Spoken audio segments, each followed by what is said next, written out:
Yeah, all right. Hey guys, thanks for thanks for tuning in to another conversation. My name is Griffted, and I have the pleasure of sitting down with Shepard, aka Social Dissonance. How's it going, man? Hey, Griffted. Thanks for doing this. No, I'm happy to be here. It's a cool thing that you're doing, and a format that I haven't done in a while, a very long time. So happy to be doing it again. Ah, dude. Well, it's like I said, it's my pleasure, man. So why don't you tell us a little bit about you, real quick? Maybe a brief synopsis of Shepard, aka Social Jesus Dissonance. Christ. And start from birth, please. And from birth. Just work. If you ask any of my viewers, they'd say he was born sometime around like 1870. Right. Born bald, never grew hair again.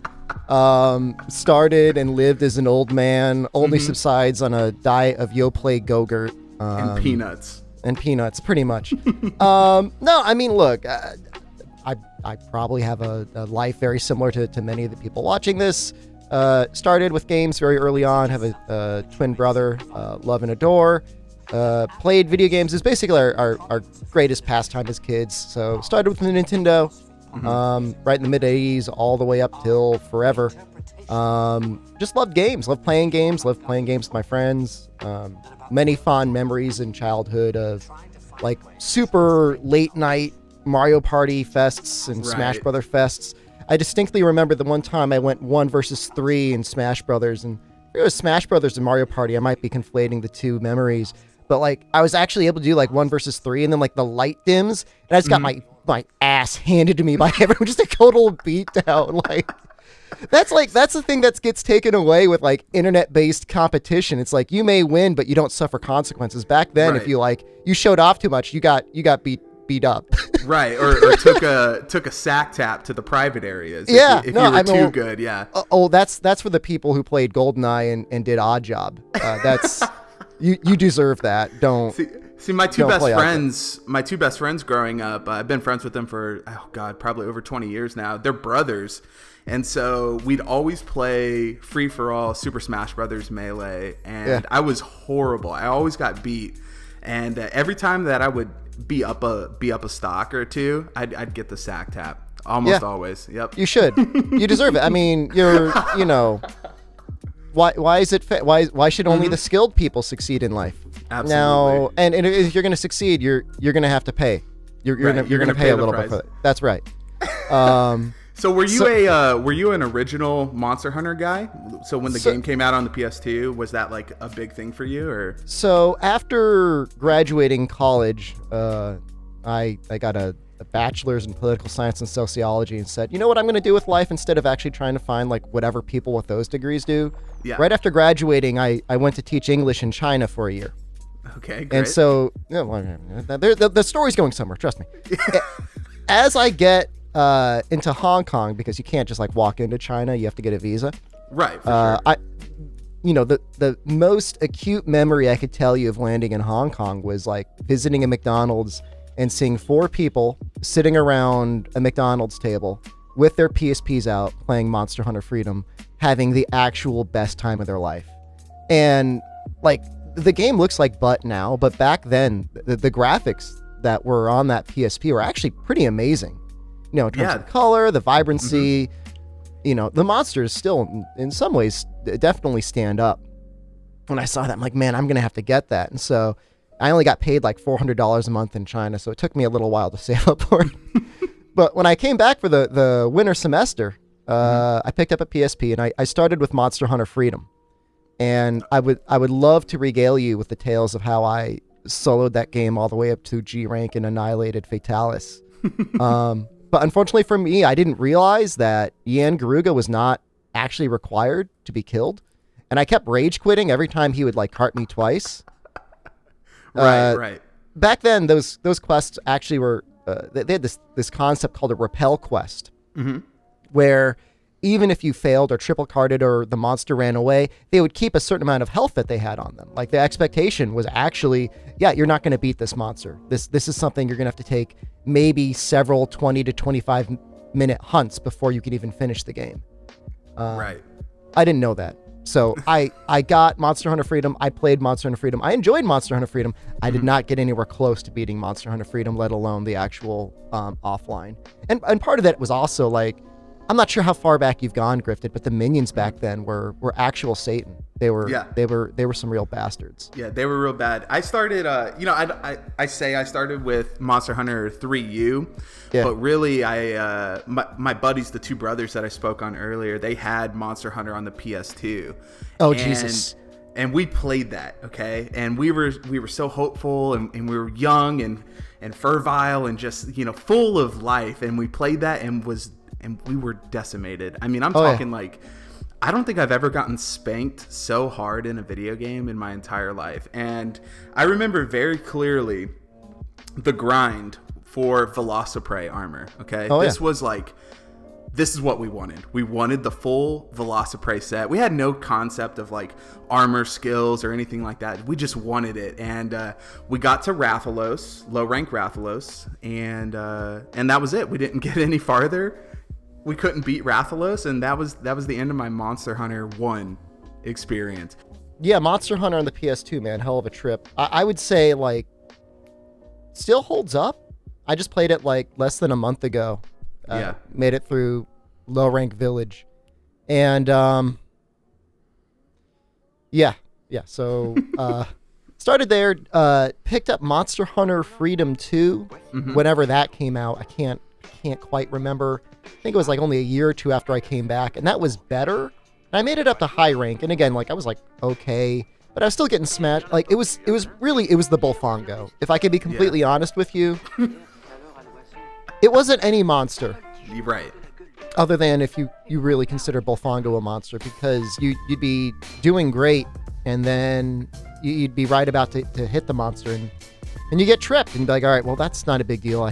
I'll go to this corner and I'll drink a mega potion. And just before you finish drinking it, or after you finish drinking it, you get hit by another Bullfongo. God damn. Okay. All right. Okay. I guess I'll take the time. Shrug it off. I'll go over here. I'll drink again. And then like the Bullfongo knocks you into the other area. Like, okay, fine. I'm in the other area. I'll heal now. So you heal. You go back in. Go to hit the monster again. Get knocked over by another Bullfongo. So, that was great. Days. Yeah. 10 out of 10. 10 out of 10. And then I think eventually what happened is I was able to get a copy of Monster Hunter Portable 2nd G. And I spent a lot of time on that up until Freedom Unite came out, and then I played on Freedom Unite. But I basically soloed all of Freedom Unite up to and including G rank. Gosh, I can't even imagine the pain though. It's it's the only time in the series, and I people sometimes say like, do you wish you could go back? Like, I wish I still had that fear. The fear of like, I don't know what this monster is. I don't know what it's gonna do to me. I don't know how I'm gonna fight it. And then like when that monster ends up being like not just one G rank Tigrex, but 2 G rank Tigrexes. Right. And you either are unwilling or unknowledgeable to use dung bombs, and you have to fight 2 G rank Tigrexes in the same zone with like, I think, Greatsword. I did it, and out of all of our individual, as a community, Monster Hunter accomplishments you could ever think of, like, it's still probably one of the things that makes me the most proud. Not necessarily that the fight was good or stylish or anything in regards to that, but just that I was able to accomplish it eventually somehow. God, I mean, even a Cantor and a Canlos, all the Elder Dragons, everything short of maybe like the Fatalises, I think I was able to fight, and none of them scared me as much as Tigrex did. Yeah, well, that's interesting you bring that up, because I think that was one of the big appeals for people getting into Monster Hunter, was not only the difficulty, but that fear factor that came with it. You and the sense of progression that comes along with that. You grind through low rank, high rank, you start to get comfortable, you get into G rank, and you get rocked a little bit, but then it becomes terrifying. Like all over again. And who knows with Iceborne coming, if they'll bring back the fear. I mean, I think of like, Generations Ultimate are right now, and it's like Generations was such like the playground. Like they wanted to make it easy, and then they brought out like EX Bolt Reaver, and it's like, wow. Right. So for a game that was decried or whatever as being like, wow, Generations is way too easy, they definitely know how to turn the screws just right, so that even in what I would argue is one of the easier games in the series, Generations, there's still some challenge there. Like thinking about it right now, like if you say, all right, Shepard, I want you to go fight an EX Bolt Reaver as we have this interview, I'd probably start sweating a little. Right, for sure. So for all the people like talk about World in a tone that's like, oh, that game's not challenging enough, I think let's wait to see what Ryozo pulls out. Yeah, definitely. So I mean, so you got into Monster Hunter, and for whatever reason, whether it be the difficulty, the sense of progression, just the sort of action RPG, it kept you for a while, right? Oh yeah, absolutely, yeah. And I followed it. Like I remember, so Second G, right after Second G was Try, and the internet wasn't quite as good back then as it is now, as like being like right on the first minute of news that comes out of Famitsu for when something comes out. So I think Try had been out in Japan for quite some time, but it was finally getting an English, Western release. Right. And like it was like breaking street dates in Walmart. I was trying to find Walmarts to get it, couldn't get it. I did go to the Nintendo launch in New York City. I'm fortunate enough, I'm close enough there. Actually, I think I brought I worked in a group home back then, so I worked for kids that, just whatever reason needed to be taken care of by the state. Sure. There was actually a kid I'd played Monster Hunter with like a ton. Like he had gotten a PSP. I bought him a copy of Freed Me Night. We were playing it a ton at that point. And I'm like, look, you're going to be my ringer, kid. Like we're going to go to the New York City Monster Hunter Try release. Take him out. So it was like, 3-hour ride or whatever to get out there. And we're going to compete in this tournament. And we're going to get the game a couple days early as well. So these were like huge bonuses. We played. We actually did pretty good. I think we got second? I forget what we were fighting. Like a Baggy or a Kuropeka or something like that. I think the guys that won are actually still very active in the New York. I'm not sure if you're familiar. There's a New York Monster Hunter crew. Okay, well now I am. Oh yeah, no, look it up. They're probably one of the largest, like at least in-person Monster Hunter fan base communities that exists. Super cool guys. Usually at conventions. Usually at least PAX East, PAX West. They usually come out there and they do things, and they keep a very active presence out in New York City. Yeah. Wow. So I was able to get the game a couple days early. I just played it. I just enjoyed it, and I was really active on. I still kind of am. The Something Awful internet forum, which people either love them or hate them, whether they like them or not. A lot of memes come from there, so it's like kind of like a test bed of some form of internet culture. And I was in an IRC chat room, and just like some guy made a random comment of, I forget if it was specifically, I think he just said the bowgun sucks, and I'm like, hey asshole, it doesn't suck, and I'm going to show you. Now, I want to be clear. I am not and have never been like a main of any weapon. My favorite part about Monster Hunter, as soon as one weapon starts to feel a little too comfortable or a little too stale, I just move on to the next weapon. That's how I do. So like for him to insult any of the weapons was like insulting one of my precious children. I'm like, I will show you. I will demonstrate to you the power of the bowgun. So I think I had a Rock Band microphone. I had a case that I had my brother had gotten me a watch, and I was able to jam the Rock Band microphone into this watch case.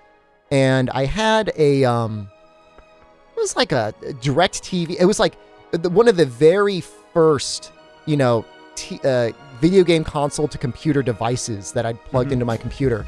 It was like for like watching cable. I think the latency was actually probably terrible. So who even knows how I even played on it?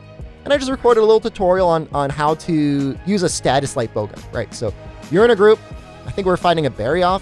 Can't quite remember. I think it was a Baryoff. It would make sense. And I'm like, look, I can get a couple poisons out, a couple paralysis out, a couple sleep bombs out. Look how easy that fight was. You're like, wow, that looked okay. Can you do another weapon? He said, I guess I can. I mean, not great, but I'm okay. So I did a bunch of weapons. But people were like, wow, we like those weapons. I said, oh yeah. All right, maybe I'll keep doing more videos. And I think the timeline was, I think I started to do a Monster Hunter Tri Let's Play. And right around the same time, some of my friends from the forum were like, hey, let's do a podcast. And so those two things kind of grew up together. Really? Wow. Oh, yeah. Right around the same time. And the podcast was just an idea of, we'll talk about Monster Hunter. We'll talk about the math and the science behind Monster Hunter. We'll take questions about Monster Hunter. Eventually, it ended up being like a video podcast. We'll play Monster Hunter together. And that went on for, Jesus, a lot of episodes. Yeah, over 100 and... What is my notes? I mean, there's some on my channel. There's some on the Teamwork Cast channel. And then like if you consider it podcast like material, we even did like a group Let's Play of Monster Hunter Generations as well. Right. So there's a lot of content out there. It's actually kind of crazy how the origins of the Social Dissonance YouTube channel began. It was sort of like, hey, let me show you why it's good, and then boom, for me, what you were well known for when I came into the scene were the weapon tutorials from Tri, and I think that's so cool how that started. And then because of people there really at the time there was nothing. I mean, it was a barren wasteland on YouTube for Monster Hunter content. Yeah, I mean, for me to give credit to the giants who I stood on top of, there were not many good tutorials per se of weapons from the Freedom Unite and earlier era, but there were certainly people that did speedruns that were absolutely on today's caliber. Sure. I mean, the probably my favorite, I'm not sure if the greatest, although I might call him the greatest, Mazirion had a ton of bowgun material, but he also did playthroughs of other weapons as well. He eventually, later on, started making actual tutorials, but back then, you just had to kind of like watch somebody and what they did. And then a lot of times be like, wow, I can never do that. Like you'd watch people zero evasion iframe like Tigrex's Roar, be like, wow. Right. Wow, I'm bad. Okay. I'm bad. Well, you're trying to fit like, maybe like a 0.1 second frame into a 0.2 second iframe.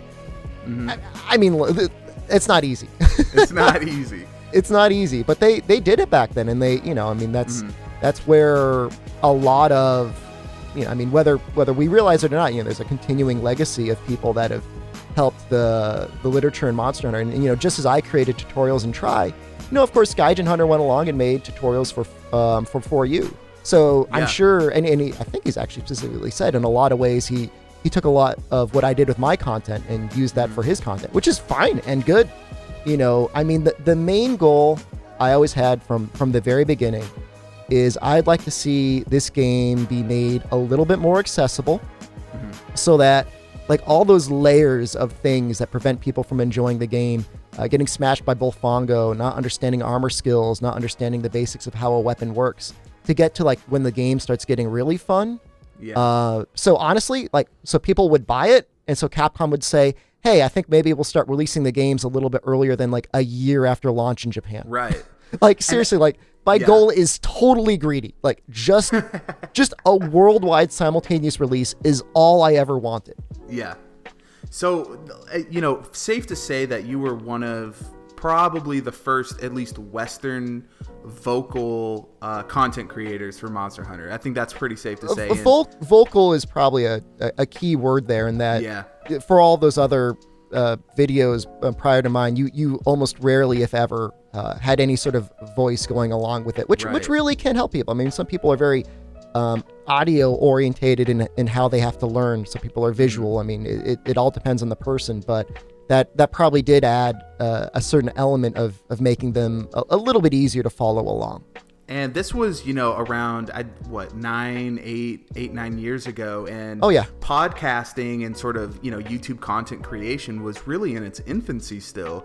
And now you can go to Amazon and order a streaming kit and just have everything you need to stream sent to your house. But back then, you didn't really have that sort of availability. Yeah, I mean, I think what we did in terms of a video podcast was probably very, very early in what was done. Certainly people got into streaming before we did, but at least for that specific format, I can't, and maybe someone else can go out and do the research and see if anyone else did anything similar. I can't think of anything else that is exactly like that. Yeah. I mean, it may exist. I just don't know of it. Right. And not only for Monster Hunter, because clearly that, what you guys did was very far ahead of its time, but even for just general video game content creation, it was rare to see something like that for any community. Yeah. Well, I mean, of course, now you can go on Twitch and there's literally infinite infinite numbers of people talking over video games. But yeah, for its time, it was pretty good. Yeah. So, I just want to tell you a quick story on how I found you and how I found Social Dissonance YouTube channel. So I got into 3U on the 3DS right before I joined the military. I went to boot camp in December 12/12/12. Okay, that's when I went to boot camp. Hell yeah, that's a good day. And I know it made it really easy to remember because when you're in the service, they always ask you when you're when you started your service. So it always made it easy because I'm terrible with dates. But anyway, so I stopped playing 3U and finished my boot camp. I was a Navy corpsman, so I had to go to my MOS, my sort of specialty training school after boot camp. And that took like 4 months. It was in San Antonio, Texas. And then from there, I got orders to Japan, and I went to Japan. Wow. Yeah. In 2013. So I got to Japan in 2013. And I kind of picked back up Monster Hunter. And at some point 4U had released during this time period. I'm not really sure when. And a group of guys that I worked with, one was like a informational technology expert guy. One was like a mailroom clerk. They were just like random degenerates that I met there. And, I had fallen out of Monster Hunter, and they had a Monster Hunter group, and they're like, hey man, I know you're, having some trouble. I worked in labor and delivery, so it was very like trying, taxing sort of first job to have in the Navy. And they were like, hey man, I know you're having a hard time, dude. If you want to come hang out with us and drink and play some Monster Hunter, that'd be cool. And I was like, yeah. Do I have to pay for this privilege? I mean, is this you're just going to offer that?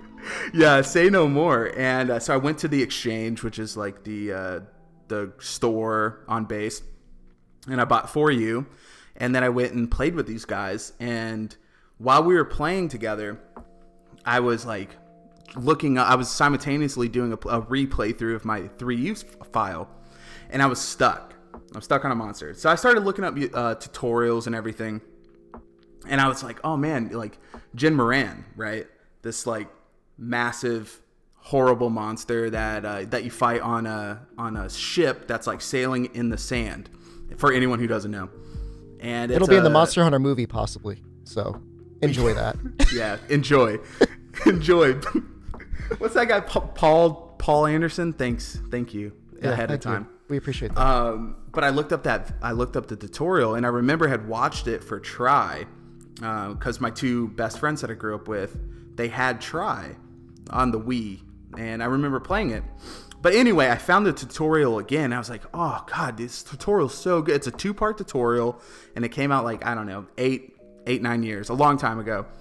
And it was like, wow, that was it. And as soon as I clicked on it, I watched the tutorial, and then I was addicted. At that point, you were, knee deep in the podcast, and you had Let's Plays for multiple Monster Hunter games at that point. Your channel was like, really flourishing, and I had so much content. And like my entire time in Japan, I was in Japan for 2 years. All I did was just put on the VODs, the YouTube VODs of like the podcast, the Let's Plays, while I played Monster Hunter. So that's how I found you. Wow, thanks. That's very I don't know. I appreciate that. Thank you. I'm glad. I get that every once in a while, and I'm just glad that I'm able to do that. That the content I'm able to do is either A, helpful, or B, entertaining. Ideally both. Yeah. I mean, right? I say. You get the question every now and then, what should I do if I make content? And I say, well, it should be, you got 3 pieces. You can either be good at the game and show that you're good at the game. You can be good at educating about the game. And if you suck at both of those things, at least be entertaining. But right. Try to do all 3 if you can, and you'll do all right. Yeah. So that's what I try to do. But thank you. Thank you, man. So that's crazy. And then, so as far as like content creation is concerned, I mean, you have some like huge videos in your catalog that are like sort of super influential. Just Electrion like sleep bomb tutorial?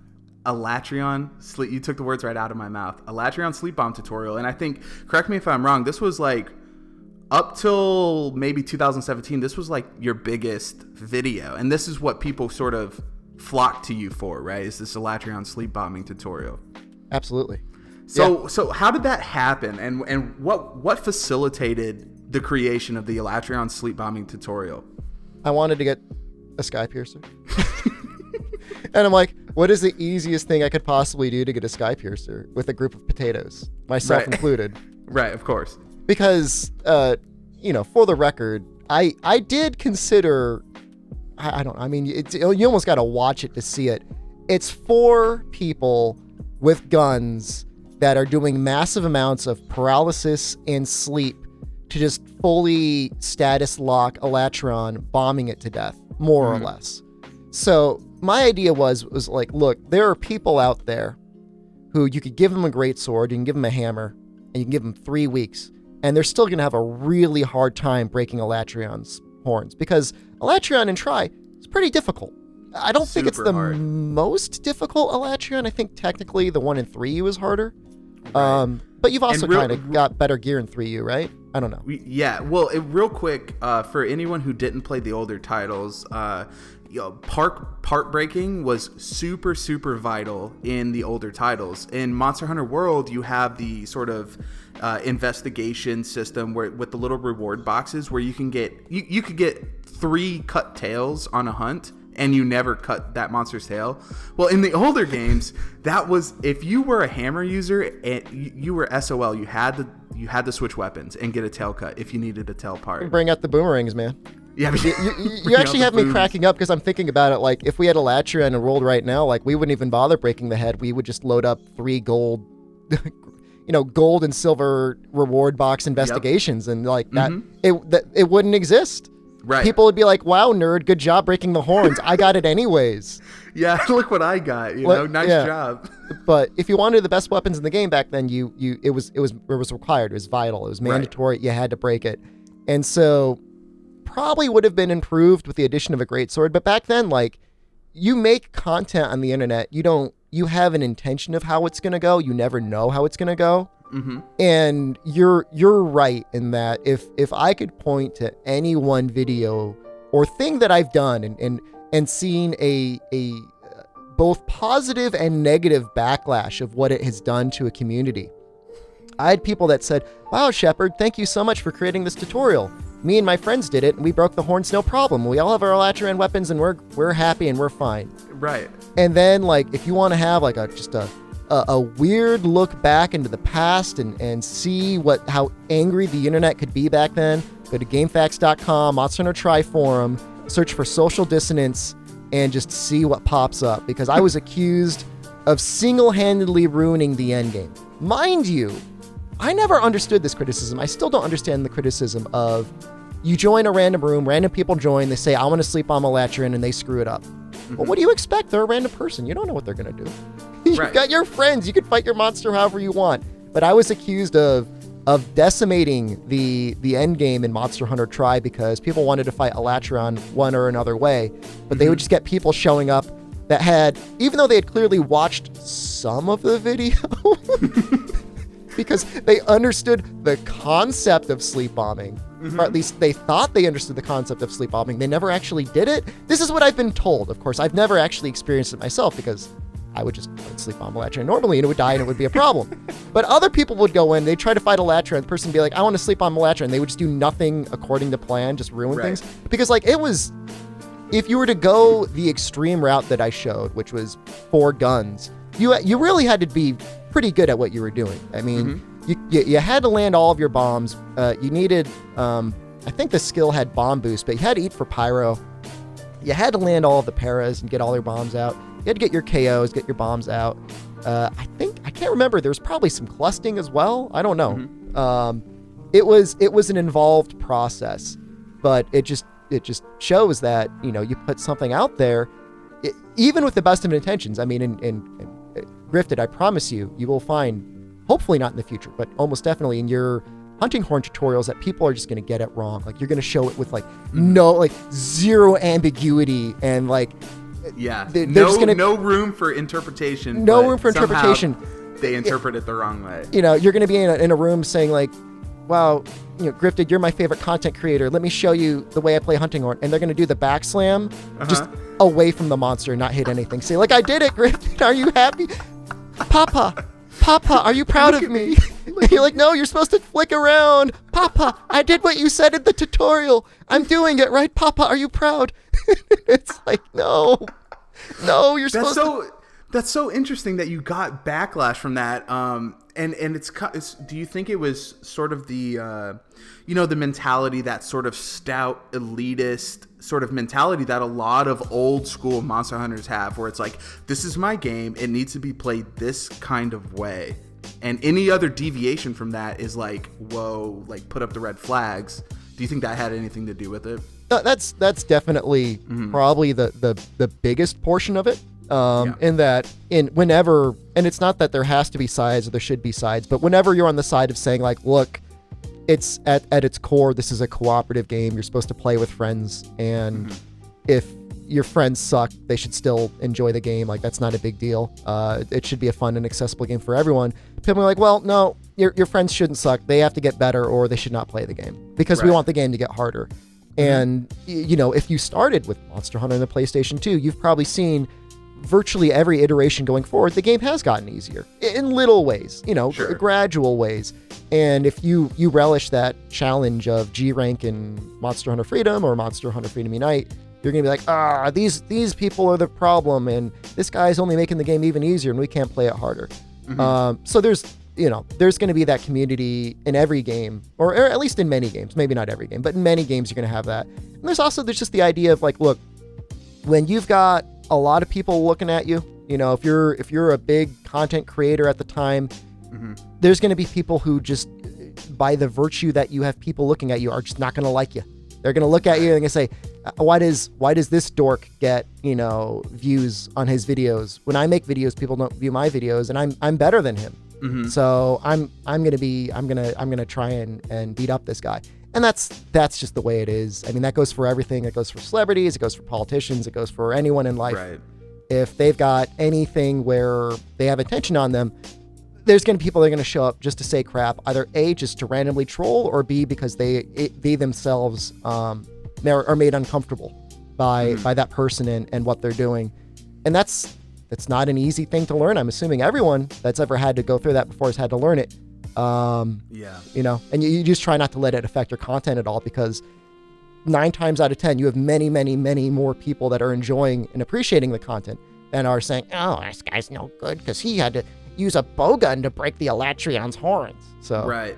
And, I'm glad you bring that up, too, because, I can only imagine the amount of time and effort that went into creating some of those videos, because, as a fellow content creator, I'm putting in some massive hours on some of these videos, and like every single dislike or every single comment that's just like, nice try, it's like a stab in the heart. You know what I mean? Dude, like, I would rage so hard sometimes, and it's like the immediate feedback was like, all right, loser, you do it. And like, I could, but I just don't have the device, or I just don't have the time. Well, all right then, you haven't made it.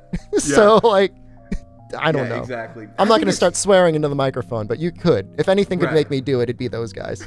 I have to actually ban my wife from patrolling my YouTube comments, because she will just jump on anyone who has anything negative to say, and I'm like, oh yeah. Yeah, so I have to ban her from doing that. Yeah. And what I just thought about, which is really interesting, is sort of the Elatrion sleep bombing tutorial was sort of the precursor for the upcoming Haim runs that would be popularized in the later series, where multiple heavy bowguns are going into quests to either farm charms, and that became like a huge focal point, especially in Generations and Generations Ultimate.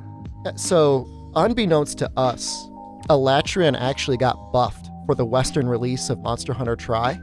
Because even though there were almost no videos of it, that was actually a problem on the Japanese servers, the Japanese edition of Monster Hunter Tri, and that people were doing the same thing to Elatrion that we did. Really? They just never published it. They actually increased Elatrion's status resistances. but we figured it out. We figured out a way to screw it over anyways. Oh my days. But yeah, I mean that, that concept of, what is the fastest possible way to grind this thing, because there's certain items or decorations or charms or whatever it is in the series that you want to get, and it's so rare that eventually you sit down, you're like, all right, I'm going to take a week and I'm going to dismantle this monster in the fastest and most efficient way possible. So I would say in World, I mean, that's just like bring out the Clust boys and throw down the vitality booster and just go to town and then delete the thing in a minute. But it goes all the way back, in 4U, I'm assuming, and I didn't do 4U as much, but just chain mounting, slamming bombs down. I think maybe 4 max para dual blades. I think just perma-stunned monsters back then. I know poison stacks. I don't know if para stacks. I would assume it does. I guess if poison stacks, I guess para stacks. Doesn't do that in World, by the way, which is weird, but I don't know when that change was made. I should probably figure that out. I need to make a spreadsheet of that. I've got a lot of spreadsheets. I need to go back and find out what games, because some games you can stack paralysis while the paralysis is up, and then World you can't. And I forget, I don't know when that was changed. I never really tested it in Gen. The infamous spreadsheets. Oh, you gotta keep spreadsheets. It's very important. Real quick before we move on, I just want to say the Monster Hunter 3U charm table that you made, the charm table video. Hell yeah, brother. That's one of my favorites. That's one of my favorite videos. I love that video. It helped me so much. I try to shout out so many people in the beginning of that video because it took so much knowledge to make it possible. I would like to mention, first try, by the way. Got it first try. So I had somebody in the comments say, you actually did it wrong. Looked pretty right to me, buddy. Mr. Dummy in the YouTube comments. Yeah, how do you feel now? I don't know how you can look at something, literally witness it in real life, and then say you actually did it wrong. I don't understand that, but whatever. So the podcast ran, for a pretty long amount of time. We're talking over 100 episodes, and right around the 4U kind of era, there seemed to be a hiatus. That seems to be when the actual podcast stuff. So if you want to talk about like why the podcast kind of came to an end, because I know, for me, a Cantor X, many other people in the community, we were like infatuated with the podcast. So what kind of led to the tapering off of the podcast? Well, we were doing a weekly podcast for a very long time. And that's, I don't want to say it was a lot of work, but I was able to do a lot of the editing for it because at the time I was working in that group home and I was working nights, and that's delightful because, you put the kids to bed around 10 or 11 and you've got like 5 or so more or less uninterrupted hours. Imagine Griffted, if I gave you like 20 to 25 hours a week in which you could only do video editing and you'd be able to do everything you wanted, right? Oh my gosh. Delicious, right? That's amazing. Oh, yeah. So good. So good. So good. So that made it very, very, very easy for me at that point in my life to create content like that.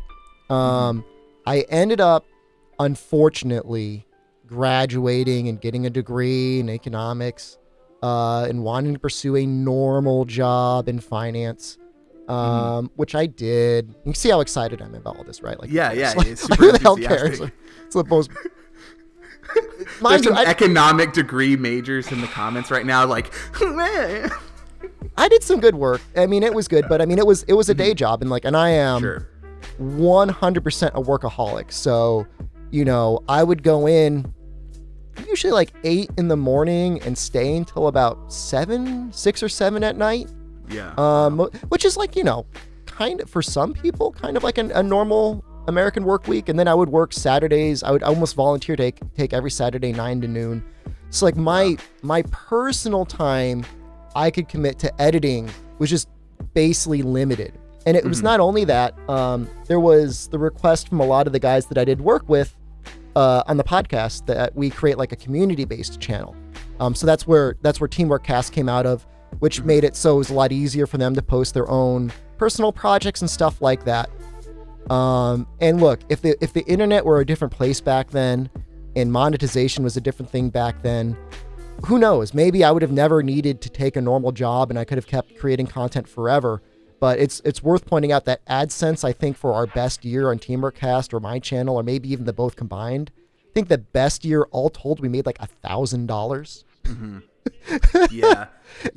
And for that, we were like, wow, $1,000. Like, we were so excited. Like, we're like, right. I'm going to reimburse some of my expenses. Like, it was never hundreds of hours of work, thousands of hours of work poured into it. And just the monetary gain, at least back then, was just not there. Yeah, well, because, you know, the idea of like a Patreon, or the idea of like a Twitch subscription, or the idea of like donations, you know, that culture didn't exist. And I back then, at least, it was almost very taboo to ever request money from people. And even then, that was something that we almost never brought up. Like, hey, like, you know, if we ever actually made money of this, how are we going to split it up? It wasn't like we wouldn't have talked about it. I think nobody ever thought to bring it up because there was no money, right? And even if you're to go out and try to find money, like, where are you going to get it? You know? Exactly. Yeah. And you always run the risk, you think about the early sort of content creators who did take that route where, you know, they make public videos about asking for money, and then you run the risk of just becoming a meme or something, you know. So yeah, and there are some content creators I won't name that, you know, they've got videos on like, say like, hey, I need money, please donate to me because I need to live. And, you know, and we'll get into this later, but like I said very early on, like, I'm going to do content creation full time, and I very much greatly appreciate and would request that you support me, but like, I'm never going to have one of those streams like, oh, by the way, I'm, you know, $10,000 in credit card debt and behind 2 months on my mortgage. Like, no, I will simply get a job. I will go back to work. Like, it's okay. Like, you know, like I will continue to dance and play my games and do everything I can for you all, as long as it's entertaining enough to support me in like a natural, organic way. Right. But I'm not going to be at that point where I'm gonna, you know, start like harvesting organs or being a cam boy or something like that. So I could, of course, make ends meet. So, are you still playing with the guys from the podcast? So I talk to Christian regularly. Christian just had a baby. Oh my gosh! Wow, and he made a video game too, right? He's made many video games. Yeah. His full-time job is actually teaching how to make video games. So he can program, he can do some art, he can definitely be a game design manager. And his biggest release to date, I believe, is still Trauma, which is good. It's a good game. It's a fun game. It's a good little click through if you're a fan of Myst or ever played a game like Myst. It's definitely a lot of fun. But between that and all those other projects, he's good. Noxella is a regular in my Twitch chat. He's moderated and everything, active on the community. The only people that aren't really around, Cthulhu's not around very much. I think he just got kind of sick of Monster Hunter a little bit. I'm sure he still loves Monster Hunter. He just wants to play some other games, you know? Sure. And Nick is just like he jumped face first into academia and getting his doctorate in sociology. And it's just like, I don't think he's come back up since. I don't know. I haven't seen it. So I feel like I'm on that path because I'm currently pre-med. I want to be a general practitioner. So it's just, you know, I'm a full-time worker and a full-time student, and it's just so, oh my God, it's hard brutal. To just maintain any sort of semblance of like playing a game, let alone content creation. So I can definitely sympathize with that. You know, absolutely none of us are on bad terms. It's just, you know, I mean, look, it's been 10 years. So people find themselves in different life stages. I mean, especially if you end up having those kids. I mean, that's like, forget about it. Like, you're done. So tap out.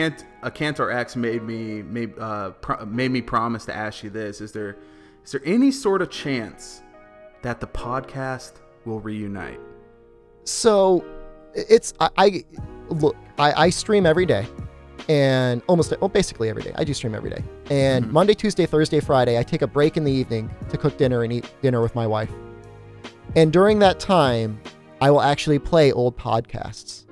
And I'll tell you, it is both gratifying, humbling, and embarrassing to say that sometimes simply replaying podcasts on Twitch will either keep or gain more viewers than what I'm doing normally. Right. So there is no question that podcast quality content is very popular. It's just kind of a weird place because like you can stream now and you're live and you're engaged and you're interacting with people. or you could release a podcast. And like, I love podcasts. Podcasts are great. I enjoy them. I enjoy editing them. But the amount of time that you're doing them for could be 2, 3, 4, 5 technical difficulties. I mean, I'm sure we spent over 6 hours recording at times, and then editing them another 6, 8, 10, 12 hours editing, of course. Putting it up, and then to release it to YouTube. And you're on YouTube. I'm assuming, hopefully by now you've got a YouTube partner. If not, I will greatly lower your expectations of what AdSense pays. No, dude, I'm completely unmonetized, unpartnered, and yeah. You're not missing much. So if anything, it would be the sort of thing where maybe I would do it as a Patreon, or of course if they ever wanted to join and we could do like a stream day together, we could. So it could still exist, just maybe not in the, the podcast format. I could do it in the old format. It's just like I got to look at like, that's like that's a day I have to take off. Right. Basically, it would be a day I'd take off, and like I'd be happy to do it. I'd be willing to do it. It's just a challenge, and I can get them on, and we could play, and we could record and stream together. I agree. I know there's something different between like a Twitch live stream and a fully edited, recorded, magical produced podcast. Right. And I don't know if I'm doing a good enough job explaining this to the Monster Hunter World people, the people who aren't familiar with the old days, because I mean, this podcast, I'm not kidding you. This podcast, I mean, it was amazing. Okay. And I'm not saying that to Shepard to boost your already massive, deservedly so, ego. I think that podcast was single-handedly the best piece of Monster Hunter content period it was ever good. Released. I mean, without an ounce of irony in my body, I will still put that podcast on if I'm working out, cleaning the house, if I'm playing a game. I mean, that podcast is like my go-to, and it's really like, it's almost like, Quentin Tarantino, the director, he said that, your favorite movies are like, it's like hanging out with your best friends again. So like Dazed and Confused. You watch Dazed and Confused, it's like hanging out with your friends. And I really feel that way about the podcast. When I put that podcast on, it's like I'm hanging out with my friends, even though I didn't interact with anyone from the podcast back then. I mean, it truly felt like that. You make me want to go get some beers with Christian right now. He came up to Boston a couple years ago, and I went up there. Like, I drove like 2.5 hours from my house just so I can get a pizza and a beer with him, and then I drove 2.5 hours back home. If that makes you feel any better. It does. He was up there for like a really weird game jam. It was like a religious convention, like come out to Boston for like a couple days so we can make a game jam about our religion. And like, Christian doesn't care about that at all, but he does care about game jams. So they flew him out there, and they gave him a hotel room, and I guess probably a couple $100 stipend, and he's like, sweet. Yeah, that's I'll come out to Boston, no problem. Yeah, of course. And what, you need me to sacrifice a lamb? That's cool too. Yeah. I mean, that's not a problem. Yeah. So, yeah, I mean, look, I would love if I could somehow recreate that. And I don't think it'd be hard to get us all together and play Monster Hunter. I almost feel like we couldn't even play World. I feel like we'd have to go back and play like 4U or 3U or something like that. Because World would just be, everything would just be dying. There'd be no challenge. We'd have to go naked. We'd have to bring back the old weird challenges. Especially when you guys did the actual video podcast, and you guys are reacting to what's happening on the actual video, and like people are dying and you guys are making fun of each other. I mean, that was like, you can't do that with Monster Hunter World. I mean, save for a few specific monsters. I guess Behemoth, kind of? Extremith. Yeah, Extremith.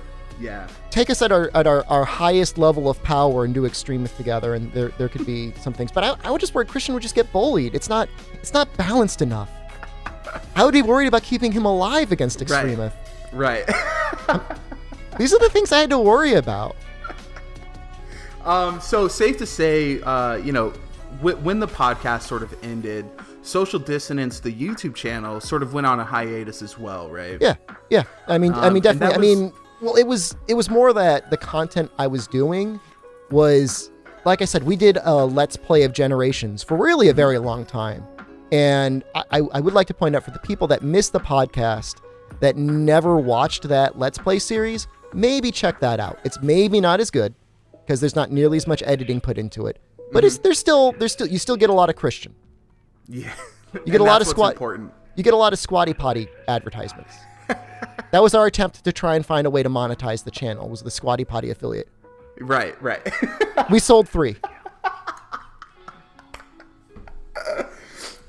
So we did.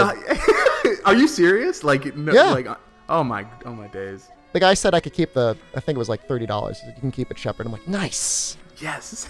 All right. Fantastic. I'm the one that has to pay for that website, so I guess that's fair enough. Right.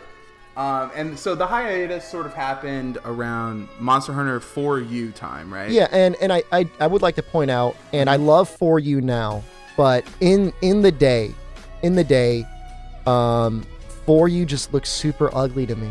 And I know that's such a dumb reason not to play it, but native res upscaled 4U has to be one of the ugliest looking things I've ever seen in my life. I agree completely. You know, and I played a lot of 4U. I think my most played, you know, besides Monster Hunter World, my most played was Generations, but I played my second most played was 4U. So I was very like, you know, I'm very keen on Monster Hunter 4U. I love that game, but you know, some people are doing these sort of, you know, they're 4U seeing a resurgence with I don't know what the program's called, but they can essentially play 4U on their computer or something. I'm not. Yeah, it's Citra. I mean, I was streaming it yesterday, dude. It looks great. Yeah. Plays beautiful. Yeah. And it just makes me really want like a full blown re-release on the Switch or something. I mean, oh my God, people would go crazy for that. Well, I mean, it will almost never happen, but maybe. Look, I've been down this road before. We tried to get Portable Third released. It did not go well. Oh, are you referring to Operation Cherry Blossom, the also unfortunately named offensive assault in Japan at one point that we did not know about when we came up with that name? Let's not dwell on that. Okay, it didn't work. Well, let's not dwell on that. It didn't. The thing is apparently it actually really did put a lot of pressure on Capcom to release the game. They really did want to release it. They really did want to release Portable Third. You know, for people who aren't familiar with OCB, we'll just call it Operation Cherry Blossom. Yeah. It was a movement, right? It was a movement to try and get Portable Third localized to the U.S. Dude, am I tracking on that? No, I mean, it went almost too well because, like, at the time, the community manager was like, "Look, if you want to see this game released, you should really, you know, get people out to the Capcom Unity forums and talk about it." And so, like, I bought copies of Portable Third HD, and I'm like, "All right, everyone. So I'm going to randomly select people that are making posts on Capcom Unity and Facebook and Twitter and all this other stuff." And like, I think we probably tripled or quadrupled the amount of traffic going to the Capcom Unity forum. And the people that were actually, I got more enemies there. I got people that hated me. They're like, "Shepard, you're bringing all these people over to our forum just to ask for Portable Third and they don't even want to be here, but you're cluttering our forum." Oh my days. I love it though. The community manager's like, "Hey dude, if you want this localized, you need to do this." And you're like, "Say no more. Hold my beer." Say no more, fam. Absolutely. So like, we did it. Like, honestly, like, as a fan, as a community group, like, if that happened nowadays, the game would have instantly been localized. I have no doubt, because like, to generate any momentum on anything is hard now because everything is talked about all the time. So like, nothing registers. Super saturated now, right? Super saturated. But back then, like, it was like frothing at the mouth, like ravenous, because like, you have all these people that have been playing Try for like a year and a half at this point. They want the next thing, and here I am.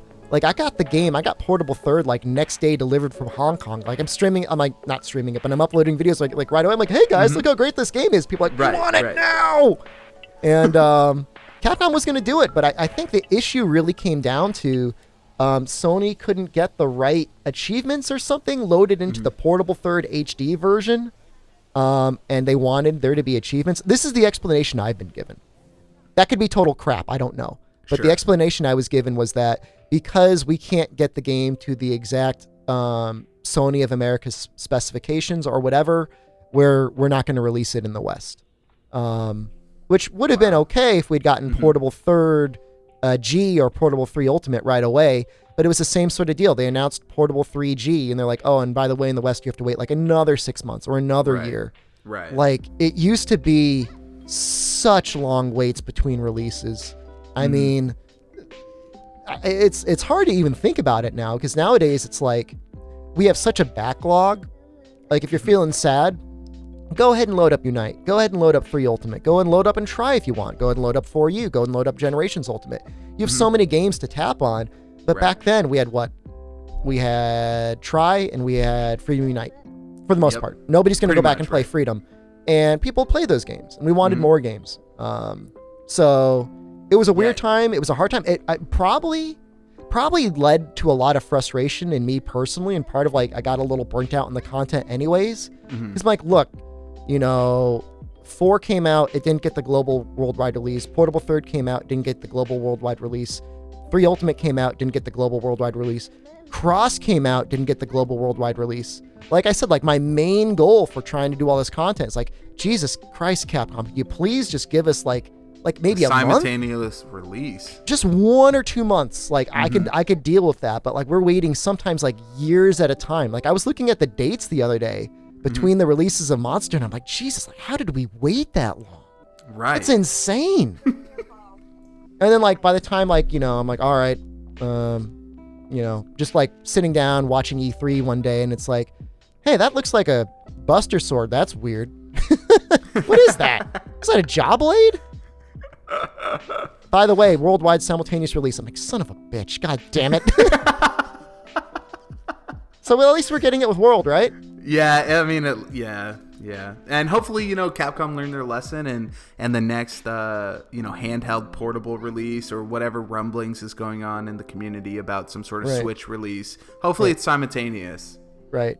So, I mean, I guess that's a pretty good segue into probably actually the most popular video on my channel, just by view count, right? Which is going to PAX West and getting some direct capture footage of fighting that Rathalos, right?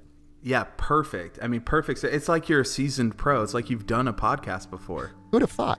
Yeah, who'd have thought? So, Social Dissonance YouTube channel went on a sort of hiatus, and then the 2017 Rathalos bow gameplay got put on your YouTube channel, and I mean, it blew completely up. And this was really some of the first footage that we got of the actual demo using a bow versus Rathalos. So kind of walk us through how that came to be, how you got the chance to do to play the demo. So I want to thank Omnitoad. He deserves probably the most credit. The legend. Yeah. No, I think well, actually, I mean, you should really get him on interview at one point too, because he was as close to being a hunting horn main as anybody I ever met. Oh yeah, absolutely. I told him personally that he was a big inspiration for me. Good. So it's definitely. But he encouraged me. He said, "Hey, PAX West is coming up. There's gonna be world footage over there." I've always been on with good conversational terms with Yuri.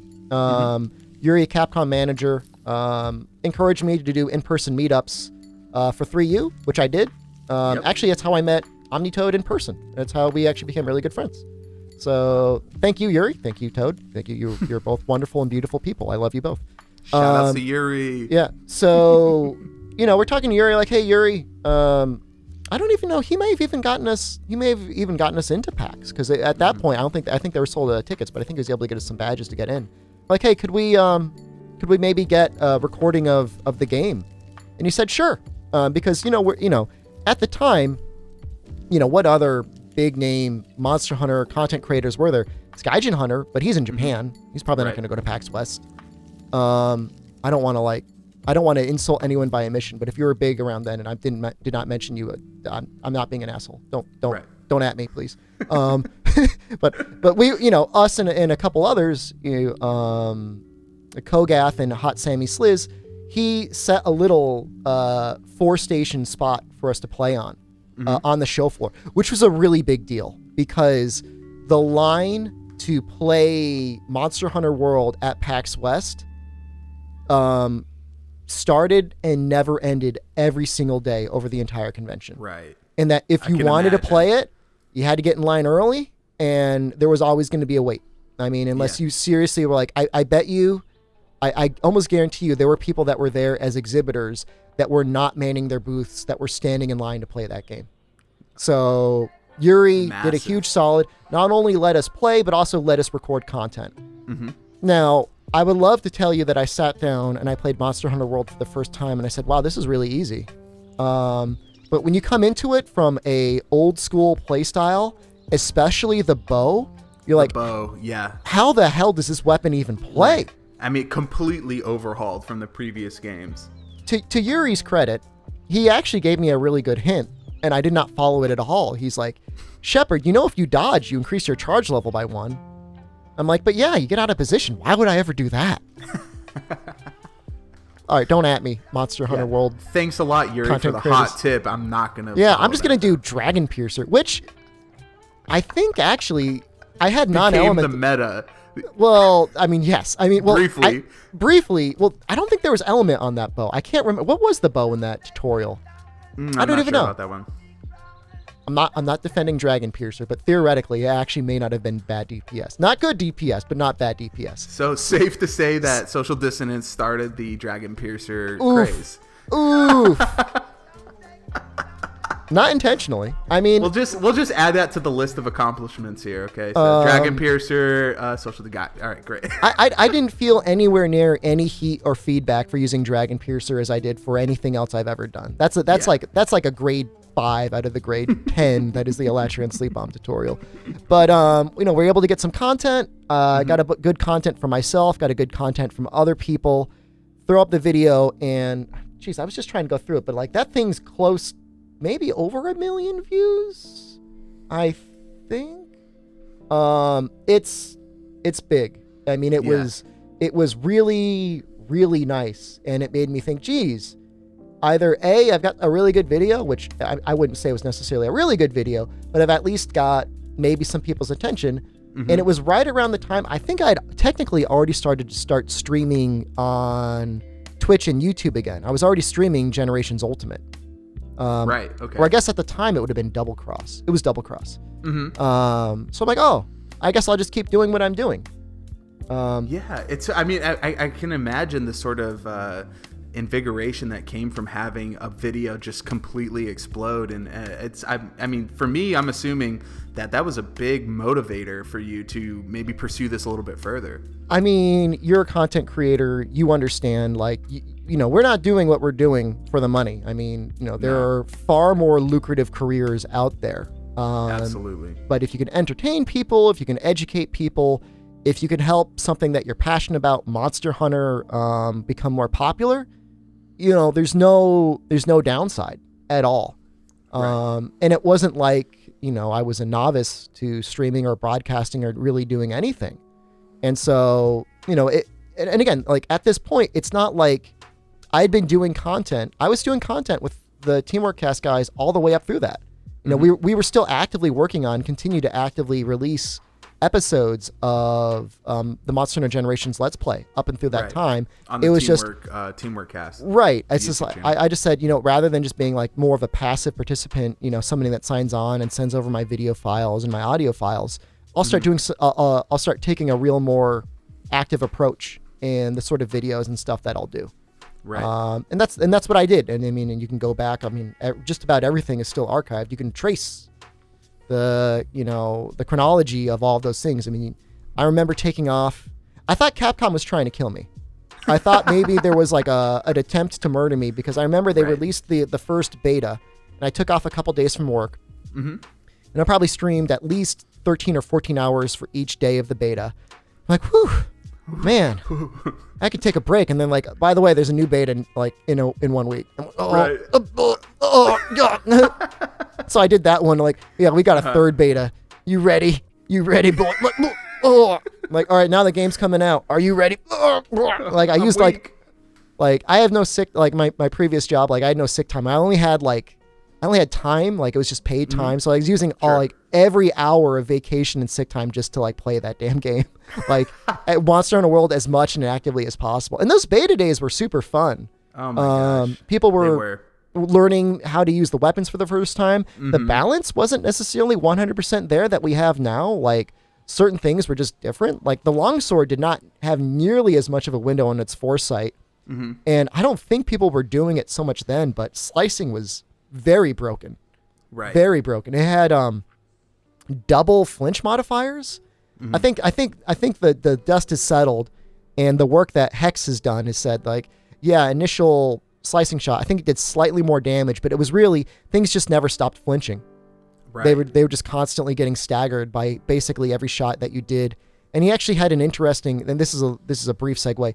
He had an interesting version of the Hex mod where he accidentally left the flinch modifier for slicing at like 32 times. Mm-hmm. And like things won't die, but they'll just convulse wildly on the floor. So that's, I don't know why I mentioned that, although it's just a weird anecdote about what initial slicing was when it came from Capcom. Somebody at Capcom thought that was a good idea until they fixed it. So somebody tested it there and like, we should do this. And then somebody's like, no, right. Don't stop. Somebody on the board was like, you know what? I'm totally cool with this. Let's go ahead and pass it through. Ryozo's passive smirking face is like, yes. Right. So you started doing some Monster Hunter World content, and primarily, when I came back to the Social Dissonance YouTube channel, you were primarily streaming on YouTube. Yeah. So, right when I started streaming again, I did something, and if you were to ask me now whether this is a good idea or not, I still don't know. I thought it'd be a good idea to live stream to both Twitch and YouTube, which you can still do now. There's many, I think Restream is just the website. It allows you to stream once and you can stream to both areas, theoretically getting a broader reach. And I actually did this all the way up until the very launch of Monster Hunter World, release night. You would not believe the crap that happened. That very night, the Restream website broke. And I could not stream to both Twitch and YouTube at the same time. Oh, man. And this was a freaking launch night. And so I had to make the choice. This could have been, who knows, in the history, in the parallel universes that exist, how this could have affected me one way or another. Right. But I always had higher viewer count on YouTube, and I said, you know what? Going to stick with YouTube. I went with YouTube. Now, probably in the long run, might have had more content on Twitch. Probably could have done what a lot of people do, including Kanta, which is just put a video up on YouTube and say, hey, I'm streaming on Twitch. But at the time, I wasn't even an affiliate on Twitch, let alone a partner. And Twitch has a very specific part of their contract that says you're allowed to upload your content from Twitch to YouTube as long as you give it 24 hours, but you cannot do active restreams and monetize on Twitch, if that makes any sense. Yeah. So streamed on YouTube, and that's when I did that. Now we can continue to go on over the days, years, and months over YouTube gaming, and my mostly renewed beef with YouTube gaming. But suffice to say, they are a Fortnite stream. They're a Fortnite streaming service. They were very, very good for a while, but I don't want to skip too many details, man. But I went to YouTube because that's what was working and that's where people were watching. Sure. I don't do it anymore. Don't do it. Right. So now you're streaming full time on Twitch. Yes. At SD Shepard. Yep. Twitch.tv/SD Shepard. YouTube is youtube.com/social dissonance. Why social dissonance? I don't know. I'd prefer if it were something different, but I can't change it, so just got to deal with it. Yeah. Okay, so you started Monster Hunter World content. You're streaming on YouTube at the time.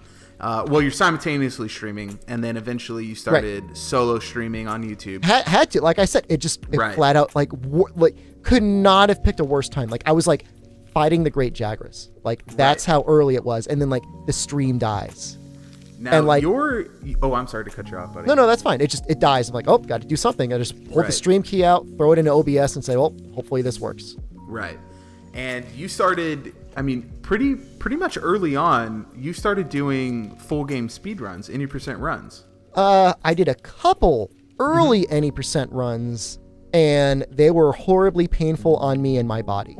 They were very painful. I think I'm looking at it right now. Probably one of my better runs from back then, a year ago. The oldest record that hasn't been updated was like 9 hours with heavy bowgun, followed by like 7 hours 51 minutes with dual blades. Right. So we're talking 9 hours straight. Oh yeah. Start to finish 9 hours. Wow. Yeah. And, yeah. Oh, yeah. Gosh. Yeah. So I mean, first off, I guess my question to you is, what possessed you? What possessed you to do a full game speed run? So I'd always looked at, and as much as, you know, and again, I've mixed emotions on For You, and that is an amazing Monster Hunter game, but it is a very ugly Monster Hunter game unless it's up-resed. I'd always thought that For You would make an amazing speedrun game, because at least the village component of it, it's got kind of an interesting story that you can kind of blitz through pretty quickly, but it's not bad. Right. It's got a good lineup of monsters. It doesn't have too many gathering quests, and it just seemed okay. So like, I'd had it in my mind from even back then to say maybe one day I'll do a speedrun. I thought about it. I'm saying one of these days I'll do a speedrun. And Monster Hunter World comes out. I'm like, well, I guess we'll try a speedrun. Right? What's the worst that could happen? And I think the first time I did a speedrun, I did it with Lance with almost zero routing. I think I actually, and it's laughable right now, I think I actually farmed up Nergigante equipment. I think I may have actually made Nergigante armor along with the Nergigante lance. Which is not only just overkill, but completely insane within the context of a speedrun. But I did it. It happened. And Nerg strats. Nerg farming strats. I mean, I still sometimes try to do the math in my head on what miracle it would take to get enough immortal dragon scales to get the first tier upgrade. What actually, you couldn't make the weapon upgrade. You can make the Wyvern King eye patch. Theoretically, if you get 6 immortal dragon scales. I don't think it's possible to make a weapon upgrade because you need 2 tails, and I've never gotten a tail on the rewards. You have to cut it or get it from an investigation. But you could get the Wyvern King eye patch, which would be huge for what comes up, because your helm usually sucks in high rank. But I did that, but that was a long time. Like my body physically hurt. Like there was physical pain in my body. I'm like, I don't like this. I don't want to do this. I don't like gathering the tracks. I don't like the amount of time it takes. I'm not going to do this. So instead, I really focused on kind of like the intermediary category, which is known as Colossal Task. So Colossal Task, much nicer speedrun. It is, at the time when I first started doing it, like a good time was like below 4 hours. And this is beating high rank Zora Magdaros, correct? Yeah, high rank Zora Magdaros. So Zora 2 is what we call them, but yeah, so just before you unlock high rank, or right as you unlock high rank, is when that category ends. And it's a really nice run, because you see almost everything in the game except for like Dodo Gama and the Elder Dragons and Xeno, but you see all the Apex Predators. You do technically see Nergigante. He makes an appearance. You don't really fight him. You kind of fight him, but you mostly just throw bombs on him. You know, there are a couple long cutscenes, which are both good and bad. They're good in that, like, I have my body trained to know to use the bathroom during those cutscenes. So, like, yeah, I was gonna ask, are you routing? Are you working in bathroom breaks during your routing? Yeah. Oh, absolutely, 100%. Right. Oh yeah. So like, look, if I screwed up and I really got to use the bathroom right after Baroth, there's a kind of a longer cutscene with the guy that unlocks a camp. That's about an hour point. At about an hour and a half to an hour and 40 minutes, you're getting your Zora 1 cutscene, which is long enough, easily long enough. And if you don't come back in time, you could actually do nothing for Zora 1, and it's not terrible. It's not ideal anymore. We found better strats for Zora 1. It's not ideal, but it's not bad if you come back a little late. And then, like, the cutscene after Odo is, like, forever. It's almost 8 minutes, I think. It is super long. Unskippable? Completely unskippable. Oh, yeah. Yep. Oof. So it's like 1 minute unskippable cutscene. So like for somebody who's like streaming on Twitch every day, it's kind of nice. You know, I could throw up some ads. I can take a break. I can use the bathroom. I can get a drink. During Odo, I could make a sandwich. It doesn't matter. I could probably make a grilled cheese, honestly, in the time it takes to do Odo. Like if I ran right upstairs, I heated up the pan, threw that bread down, I'd probably be okay. So that's, you know, if there's like a comfortable category, it's Colossal Task. And it's good to have a good Colossal Task, because if you're doing any percent, of course, any percent is built on the backs of your Colossal Task time. Right. So, so for me, like a good time, like I haven't yet cracked the 3 hour mark on Colossal Task. If I really like hammered it out, and I mean that literally, like hammer's probably my best weapon next to Sword and Shield and Colossal Task, I'd probably do it. And then any percent, it's like 6 hours. If I could crack 6 hours, I'd be happy to. But like 6 hours, like 6 hours isn't okay for a speed run like that. Like for me, like 6 hours is like around the time where it's like, okay, like this was a little tiring, but I could do this. I could do this fairly regularly. You know, I've got a little burnt out on it recently, only because like I did so many. But it is super good content. People like it. I mean, honestly, out of all the stuff that I've done recently, people love that any percent content, which is almost weird because like 50% of any percent is me sniffing butts. Like it's just me collecting tracks the whole time. Right. You know, I mean, it's a big part of the game. Yeah. If there's one weakness in World, and like above everything else for speedrunning, it is the fact that track gathering is mandatory and super boring and actually kind of involved. Like you actually like, I've got some pretty heavy notes on track gathering for any percents. I mean, the fun part is you're fighting Elder Dragons basically naked. I mean, you technically have high rank gear, but you're using like really, really low grade equipment. And I think people like that. It makes me really scared. But when I do a good job, it feels good. When I do a bad job, it feels bad. But yeah, it feels bad for sure. Yeah. So, you know, for any percent speedrun, right? And so you said your first one was around upwards of 9 hours, and I was over 9 hours. It was easily over 9 hours. Yeah. Now, if I get like around 6, and I think I could see some times on here, I feel as if I had some better times than this that weren't reflected on the speedrun website, and that's fine. I don't really care. If I can get like around 6 hours, I'm pretty happy. If I can get below 6 hours, that'll be a PB and I'll be really happy. But around 6 hours is fine.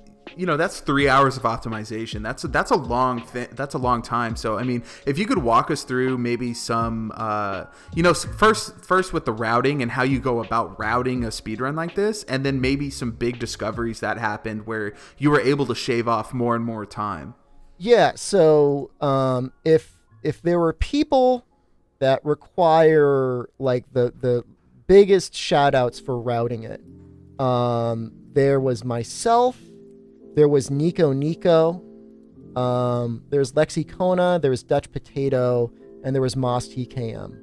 So in the beginning, there was just people submitting speedruns, just doing what they can. And that's what you would expect, right? And so the baseline of what you do, or at least what I did, is I'd go to Kirinico is the site I usually go to. They don't update, and it sucks because like I like them very much.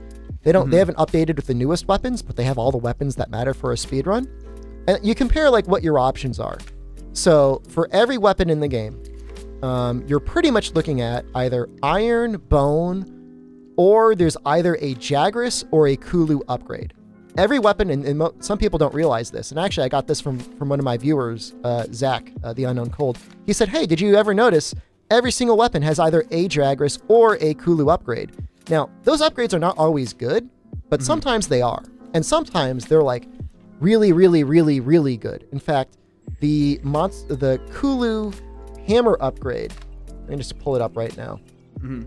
What you're usually looking for is like the bone path, because the difference in math is yellow sharpness is just a flat 1.0 multiplier.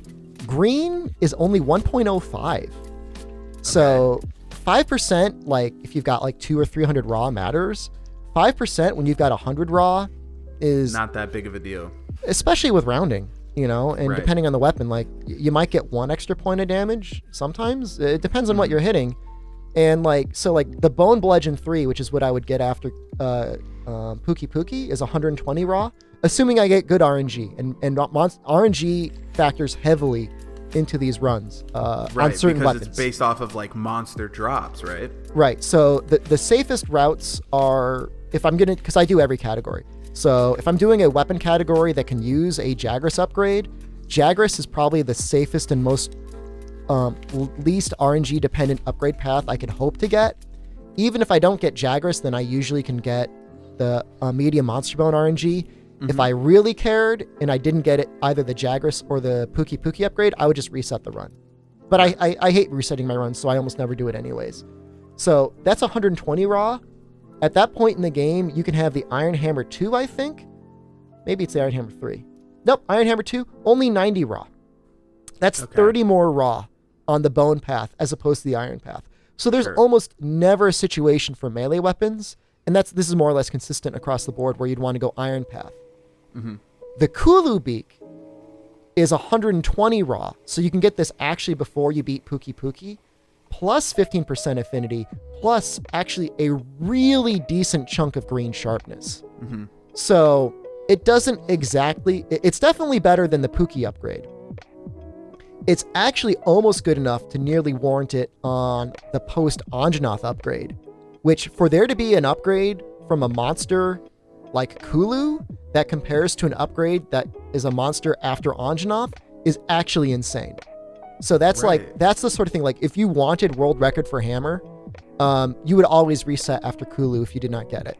And for Kulu, you need to get 3 scales, and that's like not super rare, but rare enough to be really annoying. And we could spend hours over every single weapon because there's considerations like this for every single weapon.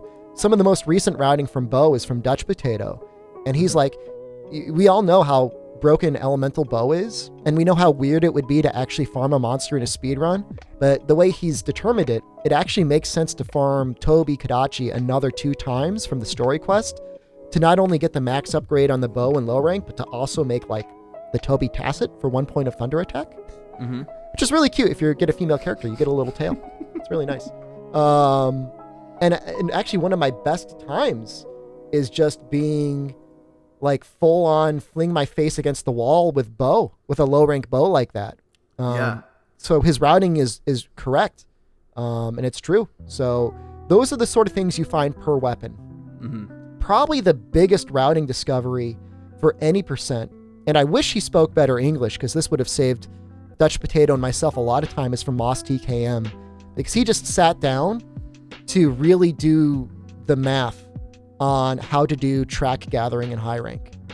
And he doesn't really spell it out, but you can watch what he does. And so what Dutch did is he did the work to find out kind of where most of the tracks were.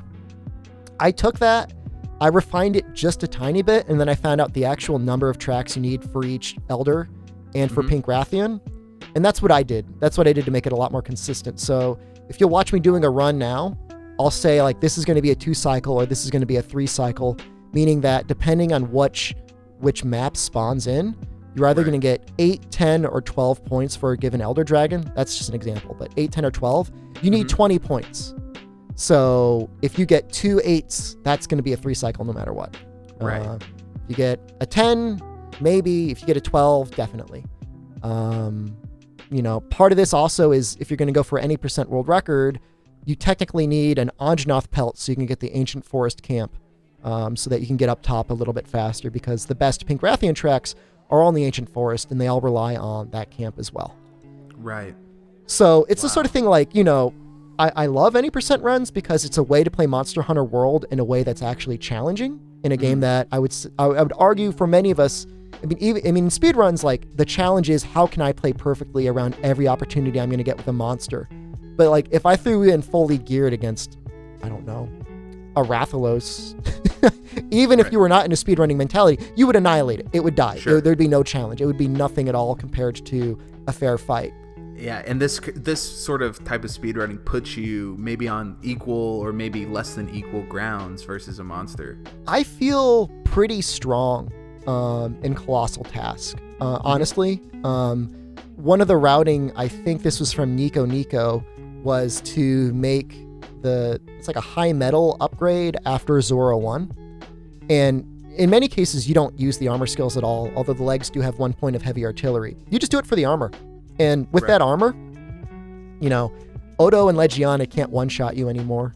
Odo used to kill me quite a bit. He doesn't kill me anymore. A, because I've learned him, but B, because I have more armor.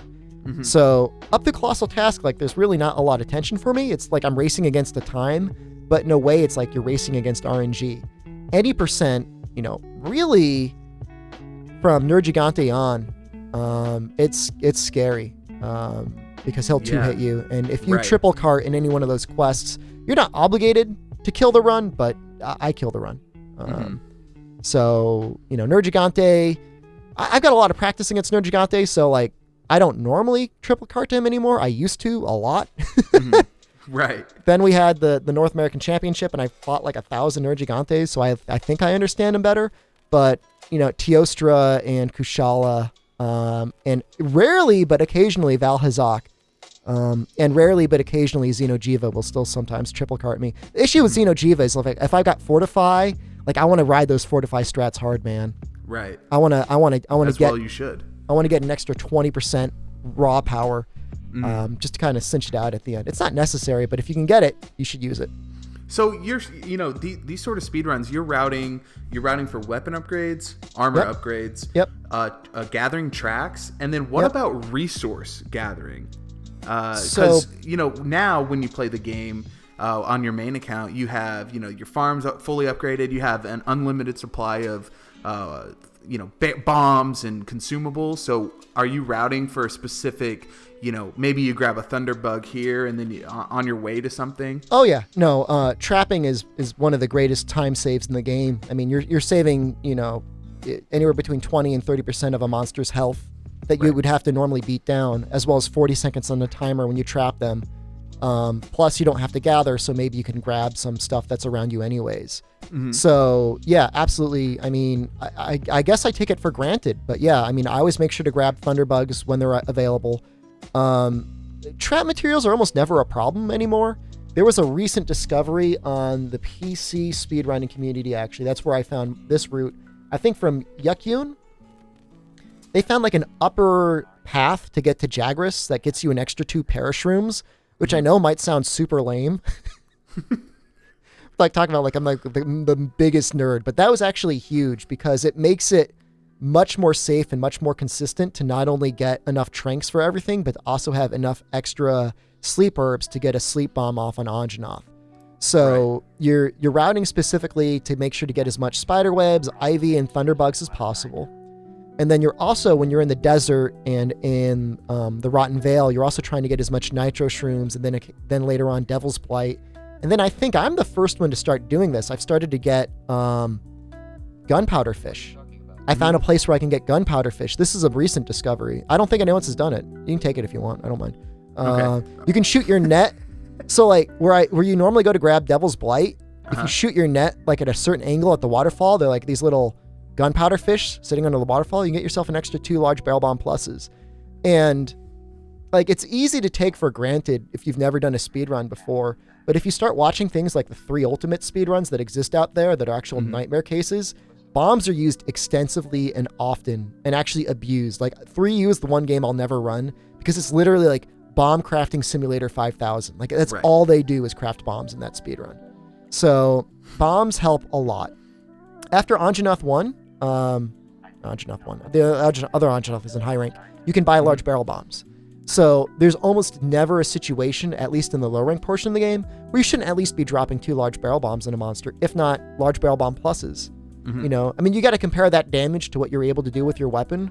Of course, your weapon starts doing more and more damage as the game goes on relative to bombs, but bombs are even important, even on Kushala Daora. I've had runs before against Kushala in high rank where I'm like, screw it, I don't want to fight him with this weapon, and I dropped like 10 bombs. I think I even dropped 10 large barrel bomb pluses or mega barrel bombs or whatever we call them, and it made the fight a lot easier because you've cut through, in some cases like a third, if not a half of their life. Right. Especially if you restock. So flash bombs too are important. I like to talk about in terms of like, the time attacks that you do yourself. For Ultimate actually made the concession that if you're going to do a time attack rules run against Kushala Daora, they allowed for flash bombs. So there are certain monsters in the game where you just want to have a flash bomb because you want to get the monster down. Sure. Kushala Daora in a speedrun is absolutely one of those. So you want to make sure that you've saved up enough flash bombs for Kushala. You want to have a couple flash bombs for Tio, and then, Legiana and Rathalos. Those are pretty much the big ones. Right. Pink Rathian too, although she's not as bad. Flash bombs are more like, hey, free damage, and not like, hey, I need to flash you to hit you, because she'll land pretty quickly after she backflips. Yeah, it's kind of interesting because, the sort of speedrunning that I do, individual level speedrunning, and I think that's sort of what the community sees speedrunning for Monster Hunter, generally speaking, is the individual levels. You see the lightning quick optionals and everything like that. Absolutely. Oh, yeah, I mean, for the longest time, there's almost zero community for real-time attack, which is you can call the full-time speedrunning. There's no community compared to the time attack community in Monster. And in fact, the speedrunning Discord just mentioned the other day, and this is probably not even a comprehensive list, speedrun.com now has Monster Hunter World listed as the 15th most speedrun game in the world. Wow. Did you know that? No, I didn't. That's incredible. Yeah, so it's like, it's coming up on Super Mario Brothers. Yeah, no kidding. Yeah. Yeah, you're part of Holy that. smokes. I'm guessing. They must well, be. I guess so. Someone's submitting runs. Somebody is. Someone's doing it. But yeah, so I mean, I guess there's what I don't get to do that you get to do in your speedruns is sort of like, the routing. I mean, on a much smaller scale, we route in individual level speedruns, very, very small, minute. Oh, you're routing by the second. I mean, you and PSC really are like shooting like sonic bombs to get Pink Rathian's attention. I mean, yeah, right. And but another thing that we don't do at all that you do is menuing, where you have to navigate through these sort of incomprehensible menus throughout the game. How important is menuing in a full game speedrun? I sometimes flex. That's the only muscle I flex because I don't claim to be the best at anything else. Mm-hmm. I'm pretty damn good at menuing. I'm not gonna lie about that. I'm really good at that, and I've got a reason for that. And that goes back to my legacy. Monster Hunter Tri. Mm-hmm. I used to get called out for cheating in Monster Hunter Tri when I was doing my Let's Play. They're like, "There's no way anyone ever farmed up that much money or fish." Right. And I'm like, I think I specifically showed myself going through the menuing, like with the Moga fishery woman to set up 3 boats to go out and then collecting all the rewards. Right. Blinding fast. Blinding fast. I don't know if I could still do it like I did back then because I'm 10 years older now. But man, I got really good at navigating those menus. So I got some sort of Monster Hunter memory in me now, and it's not easy. I mean, it's really not easy because the arms race. So I prefer to do my runs on consoles, and that's only because like you get into PC, there's like modding and all these overlays and stuff like that can get into it, and I just don't even want to put myself into that arena where there could potentially be somebody doing something nebulous. I assume nobody ever would, but I don't. I'm lucky enough maybe to doing something a little nefarious, maybe something that they shouldn't be doing. I don't. It's hard to tell I would never. PC. I never want to know or be accused or ever be in that situation where that would matter. So I stick to consoles. Okay. I was going to ask that too. Okay, cool. So with a console and an SSD, loading times are not instant like they are in PC, but they're pretty damn close. Mm-hmm. They're pretty fast now. So like you still got to be quick. Like it used to be, I'd play on PS4 Pro with an SSD, and I would like have a little bit more time to do things because you have until the quest dings. As soon as it dings, like you got to hurry up. Like it's like mom calling you to dinner. Right. It's like, hey, monster wants to get killed, and you're just wasting time menuing. What are you doing? Mm-hmm. And you want to get going with the Xbox One X and an external SSD. It's not a lot faster, but it's a little bit faster. But that means that's your primary speedrunning / streaming format right now, the Xbox One. For speedruns. So for real-time attack speedruns, really only specifically it's the Xbox One X, and there's really a number of reasons for that. Mm-hmm. Like a hard load into an expedition, you save like 5 seconds, which that's pretty big over the course of 6 hours. Over 6 hours. Especially when you're doing track gathering and stuff like that. I'll take it, Sure. It has a higher frame rate. Digital Foundry hasn't done any recent tests on recent patches, but on launch, the Xbox One X had a higher frame rate on the graphics setting than the PS4 Pro had on the performance setting. Okay. Wow. So, in as much as our life is dictated by frames in this game, yeah, for sure. Having more frames helps.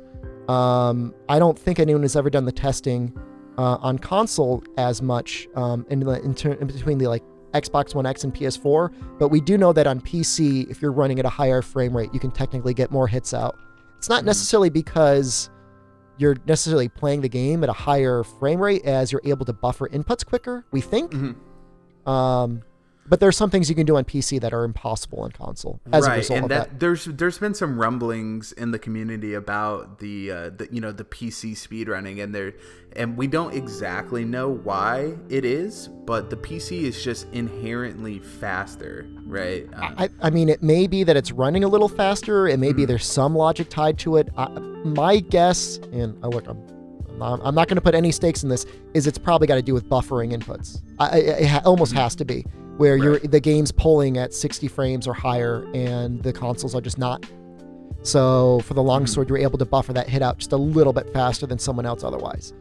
Currently, as it is now, for individual level speedrunning, we, of course we could submit to speedrun.com, but we can also submit to the TA wiki, which is Time Attack wiki. It's a Japanese website where pretty much everyone submits their runs. But you have to follow a strict set of rules. Currently, right now, the TA wiki isn't accepting PC runs, but I think a lot of people in the community are expecting that change, that sort of we are going to accept PC runs, and I think a lot of people are expecting the PC speedrunning on the PC to be the future. I mean, if you're looking for the best looking and the fastest runs ever possible, if that's the end goal, then there's no way to not do PC's runs. I mean, that's just hard stop. And then again, like, I don't enter the realm of time attacks. I stay in real time attack, and I stay in my cozy corner on a console where I don't have to worry about it. It would just annoy me if there were like a run that was submitted and something seemed a little off. Right. That would be my only issue. And again, like, I don't know, maybe there's something wrong with me. There probably is. Well, I feel the same way, because there is. How are you going to the quality control? How are you going to do the quality control of runs being submitted where hidden overlays or things that are hidden in the background of the game that aren't inherently easy to detect? I mean, I found it myself, Griffted, completely accidentally. I had OBS set up in a way, and I had the overlay on the game, but it wasn't showing up in OBS. I did that accidentally. I didn't even do that purposely. And then, like, and I was thinking, Jesus, like, if I really wanted to screw things over, this would be so easy. This would be no problem. Right. Like, what if you just added like 1%? Like, what if you just added 1% damage? Like, who's going to count the damage numbers? Or 1 less % damage on a monster, like for their overall health or something like that, right? But no intention to do any sort of individual level speedruns? Of course, besides the all the arena stuff that you did for the Monster Hunter World Championship. So maybe when Nerd Gigante comes out, Arch-Tempered Nerd will come out. Maybe I'll poke my head in a little bit. Maybe I'll think about it. Okay. I don't. Here's the thing, Griffted. I don't claim. Some people want to claim it for me. I don't claim to be the best Monster Hunter player ever. I really don't. That's not core to my being. Like I said, like what are the important parts of being like an online content creator or an online entertainer? You want to be skilled enough, you want to be educational, and you want to be entertaining. Of course. So for me to be able to be competent at a game, I think I would argue I'm competent at Monster Hunter. I will give myself at least that much credit. Yeah, I'll give you that credit. But like I don't want to step into an arena like I'm like fighting other dudes like on a daily basis to shave like 2 seconds off their time. Sure. Like at that point, like we both clearly are amazing. Like we're both really good. Yeah, right. I mean, you're just 0.2 milliseconds faster. For me, like I have speedrunners I follow and I watch them because I like watching them and I watch their style. Like I honestly don't care whether the phase run is the best in the world or not. I love the way he plays the bow. Yeah. And so I'm going to watch Faye if I'm going to watch somebody play bow. That's just the way I am. There may very well, you could probably tell me if there's somebody out there who's got better records than Faye. I would respect that person. I would appreciate that person. Still going to watch Faye. That's me. So, maybe I'll pull out a switch axe against Arch-Tempered Nerd. Maybe I'll pull out a hammer against Arch-Tempered Nerd. I'll definitely fight him with all the weapons. I might even do time attack style fights against him with all the weapons. But like, am I going to take the time to route him exactly the way that you guys do? I don't know. Okay. I say you guys like I'm so different from you all. Yeah, I mean, it's kind of crazy the amount of similarities because with any form of speedrunning, it's resets, it's grinding, it's painful, it's frustrating, it's competition. I mean, there is a lot of similarities, even though you speedrun the full game and then the categories that follow, and I do individual level speedrunning. So that's pretty cool. It's slightly different. It's slightly different skill sets. Like you need to be good to do an any % run. you need to be really, really, really, really good to get a record on a solo run, on a TA. Because, you're talking about because that's where the majority of the competition is. You're having like the most number of people fighting, jockeying for that 1 second or that 2 second spot. And the sad thing is like the detriment is like you, Griffted, may have played Hunting Horn in the mathematically best way possible on the run you submitted. And then somebody else had a Nergigante that sat there and growled at the air for a minute. Right. Absolutely. Absolutely. And like, does that make you a better player? Does that make you a worse player? Does that make their time better than your time? Yeah, absolutely. And you bring up such a great point because, speedrunning, I think speedrunning, being a speedrunner is similar to being a chef in a professional kitchen. You are only as good as your last meal. You're only as good as your last speedrun. And speedrunning is so fickle. It's so fragile. And, it's hard to remain relevant in speedrunning. And you're absolutely right. It's like if I do a speedrun where I think I play the best that I could possibly play, like statistically, this is perfect for what that monster gave me, it may not matter. If someone can play worse and have better monster RNG, they have the world record. So yeah, you're absolutely right. So, I mean, that's why I mean, like, I watch certain players because like there's certain people who you can watch and their style oozes through whatever they're doing, right? So like, absolutely, like you, QA, Faye, I could watch them, and like if the name was not up in the corner, I'm like, oh wow, that's Faye, or oh wow, that's QA, like because like they just move a certain way. Absolutely. So, and I love that too. I love that distinction because, for a greater part of Monster Hunter World's life, at least in 2018, there was really only 2 Hunting Horn players that were at least visible. It was me and QUA.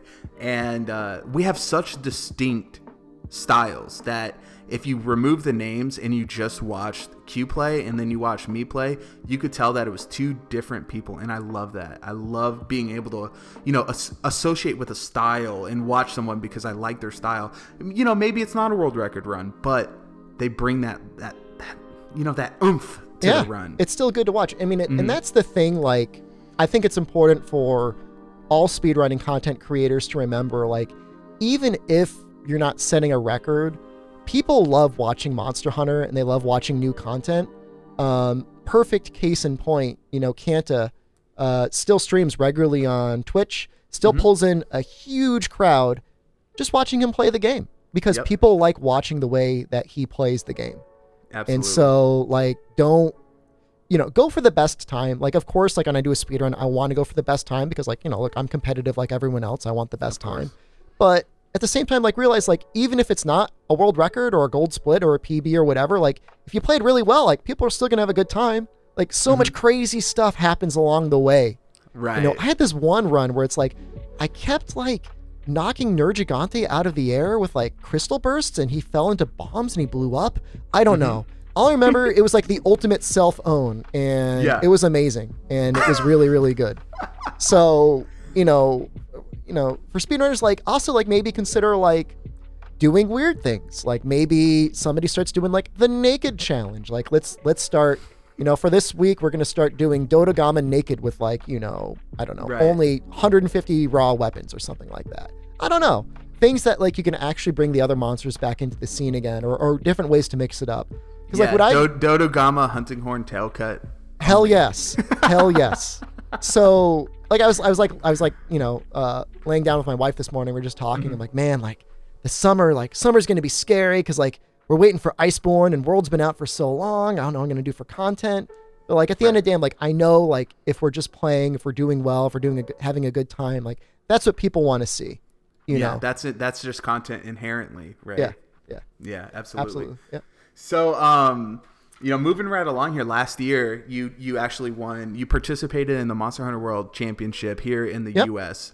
And then you actually won that tournament. And part of the victory to that, real quick, I'm getting ahead of myself. Capcom put out this tournament. It was regional. So there was a U.S. championship. There was a Japanese championship, Korea, and Taiwan. everyone could...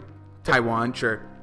And, the people who competed there, the winners of that tournament would then compete in a master tournament, an ultra tournament in Japan, right? It was sort of like a qualifier tournament, and then if you win, you get to compete in Japan. So what was that experience like, competing maybe in the US championship and winning, and then what was your experience like in Japan too? I think people would love to hear about that. The lead up to the tournament had a lot of semi-upset people.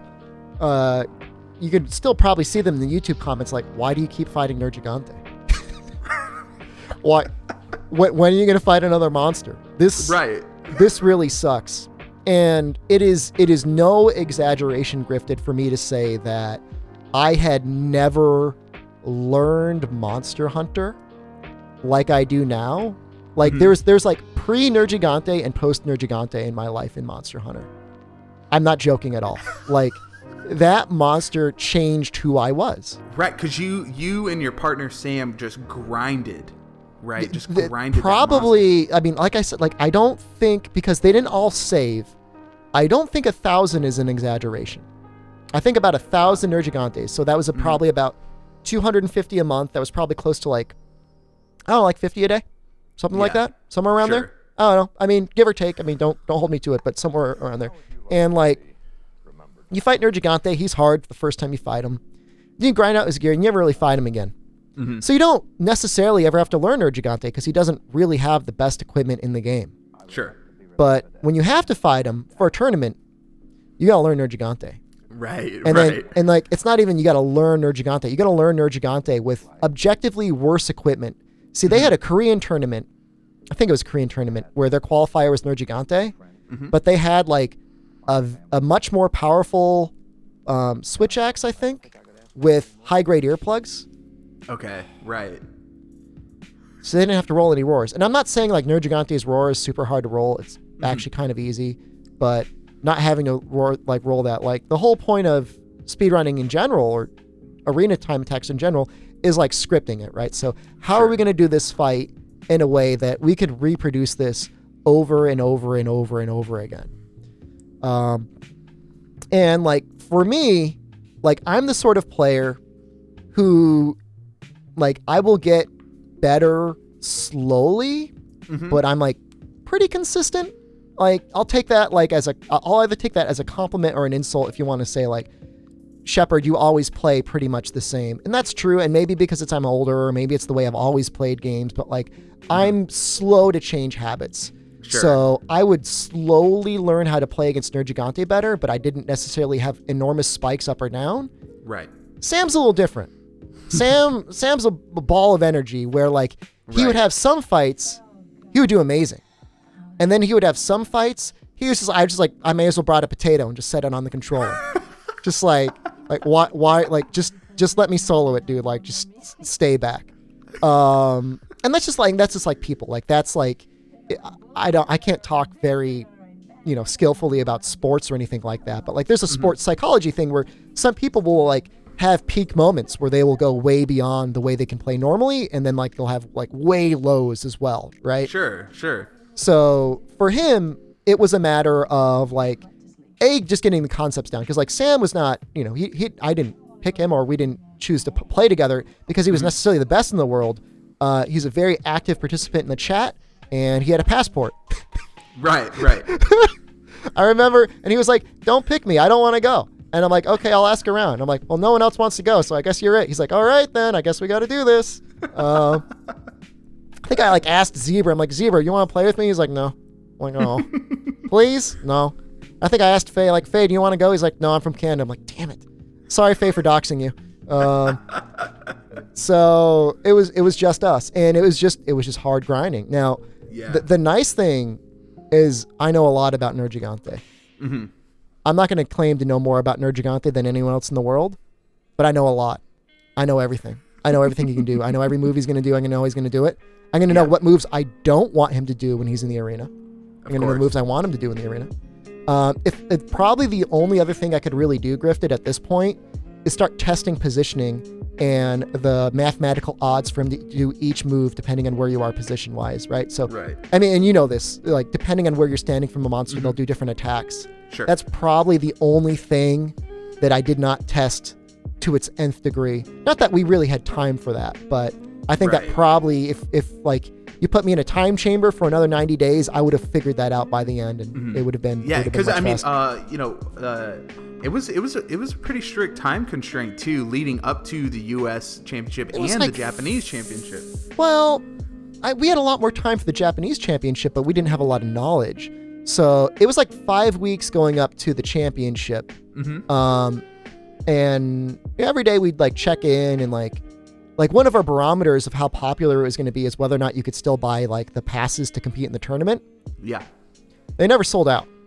So that wasn't a very good barometer. So like, well, there may not be a lot of people competing.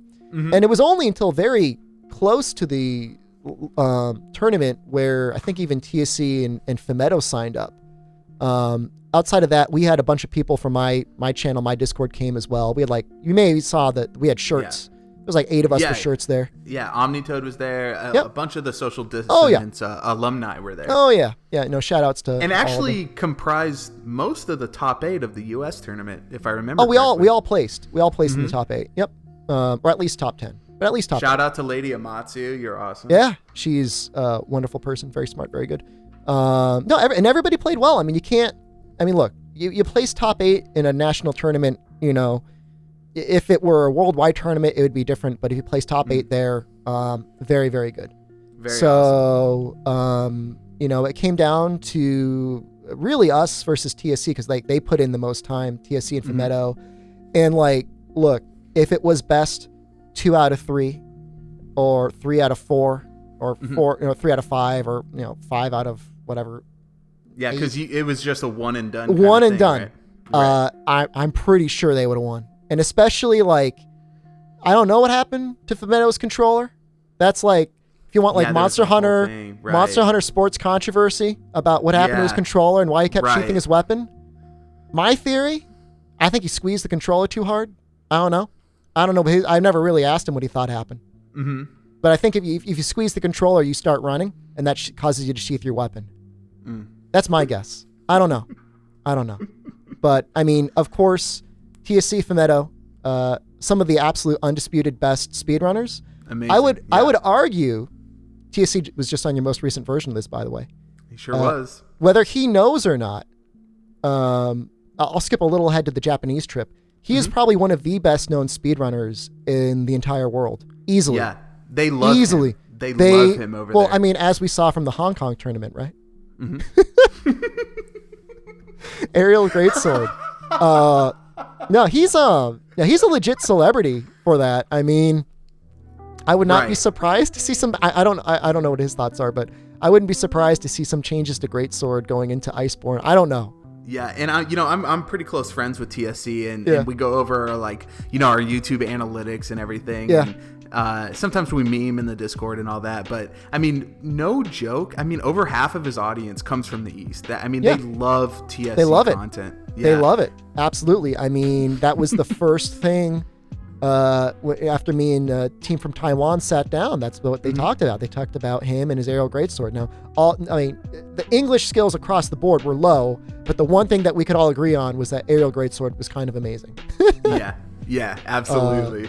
So definite there. So we did win. It was like 10 or 12 second difference, which is, I mean, again, like RNG can change that, and a single run. Of course. Of course, that's only 12 seconds in a single run. Dream Match was different. Dream Match was Basil and then Lunastra. And this was in Tokyo Game Show, correct? This was going to be a Tokyo Game Show. And what they called it, technically, it wasn't a tournament. Technically, they called it the Dream Match Exhibition. And I think the goal was from Capcom was to not hype it up too much as a tournament, because they didn't want to have like inter-country rivalry in a way. I mean, that being said, like there was no rivalry at all. Like we all love Monster Hunter, and we all sat around just talking about Monster Hunter. But they didn't want it to be too competitive. And also, like, Japan has this really weird rule about prizes in tournaments anyways.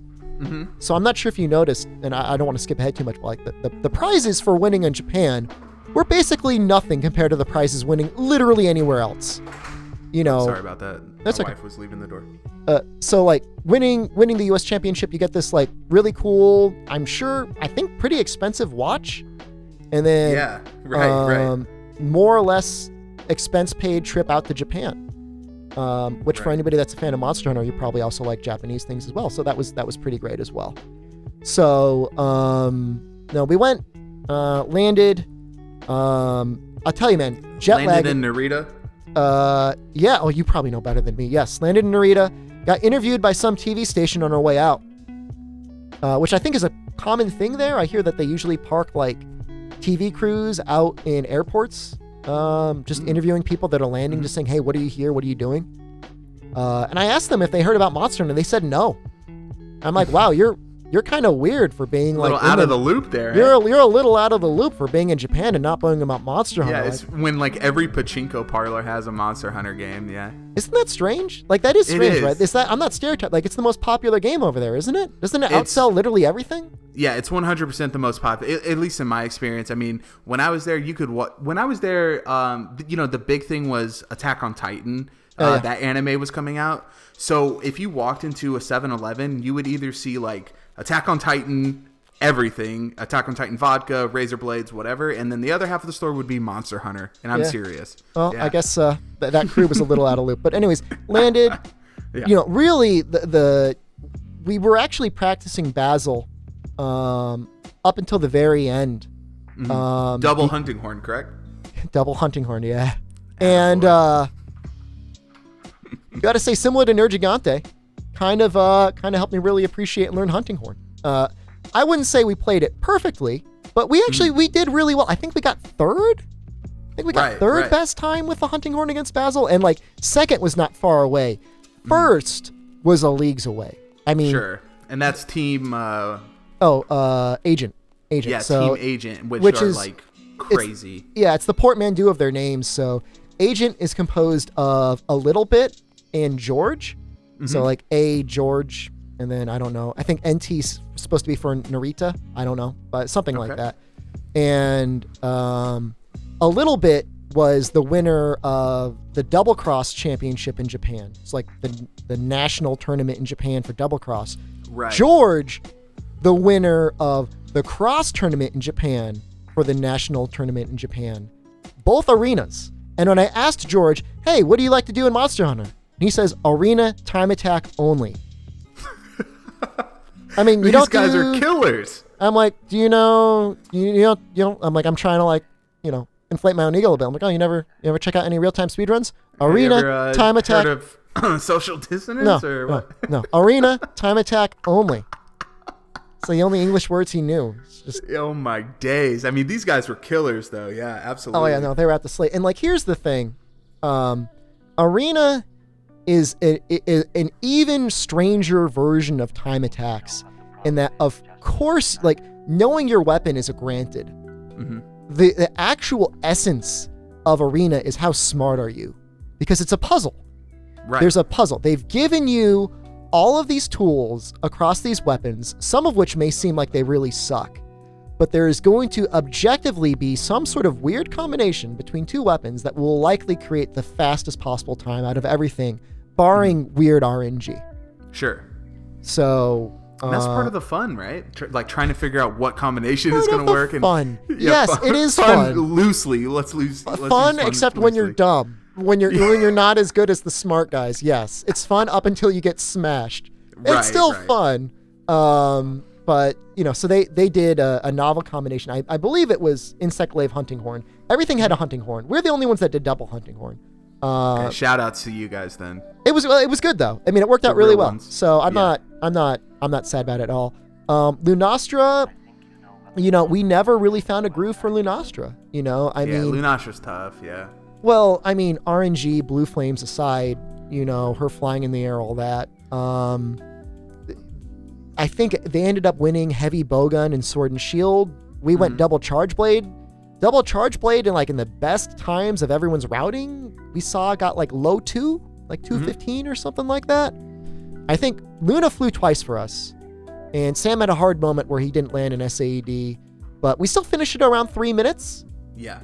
So that's sad, but not great. So we ended up getting 4th overall. Right. There was a really, really unfortunate moment. I was talking about like sleep deprivation and like jet lag and all that for us. Oh yeah, of course. I mean, this is a almost 16-hour plane ride. Yeah. Well, Hong Kong allegedly had not slept for 2 days.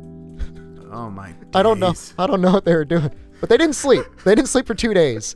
So they had a moment in their Basel where a KO didn't land or something didn't happen exactly according to routing, and it ended up. I mean, because in Japan it was different than the U.S. In Japan, it was the 2 quests combined time. So if you somehow finished Basel in 10 seconds, you'd go in with that enormous advantage over everyone else.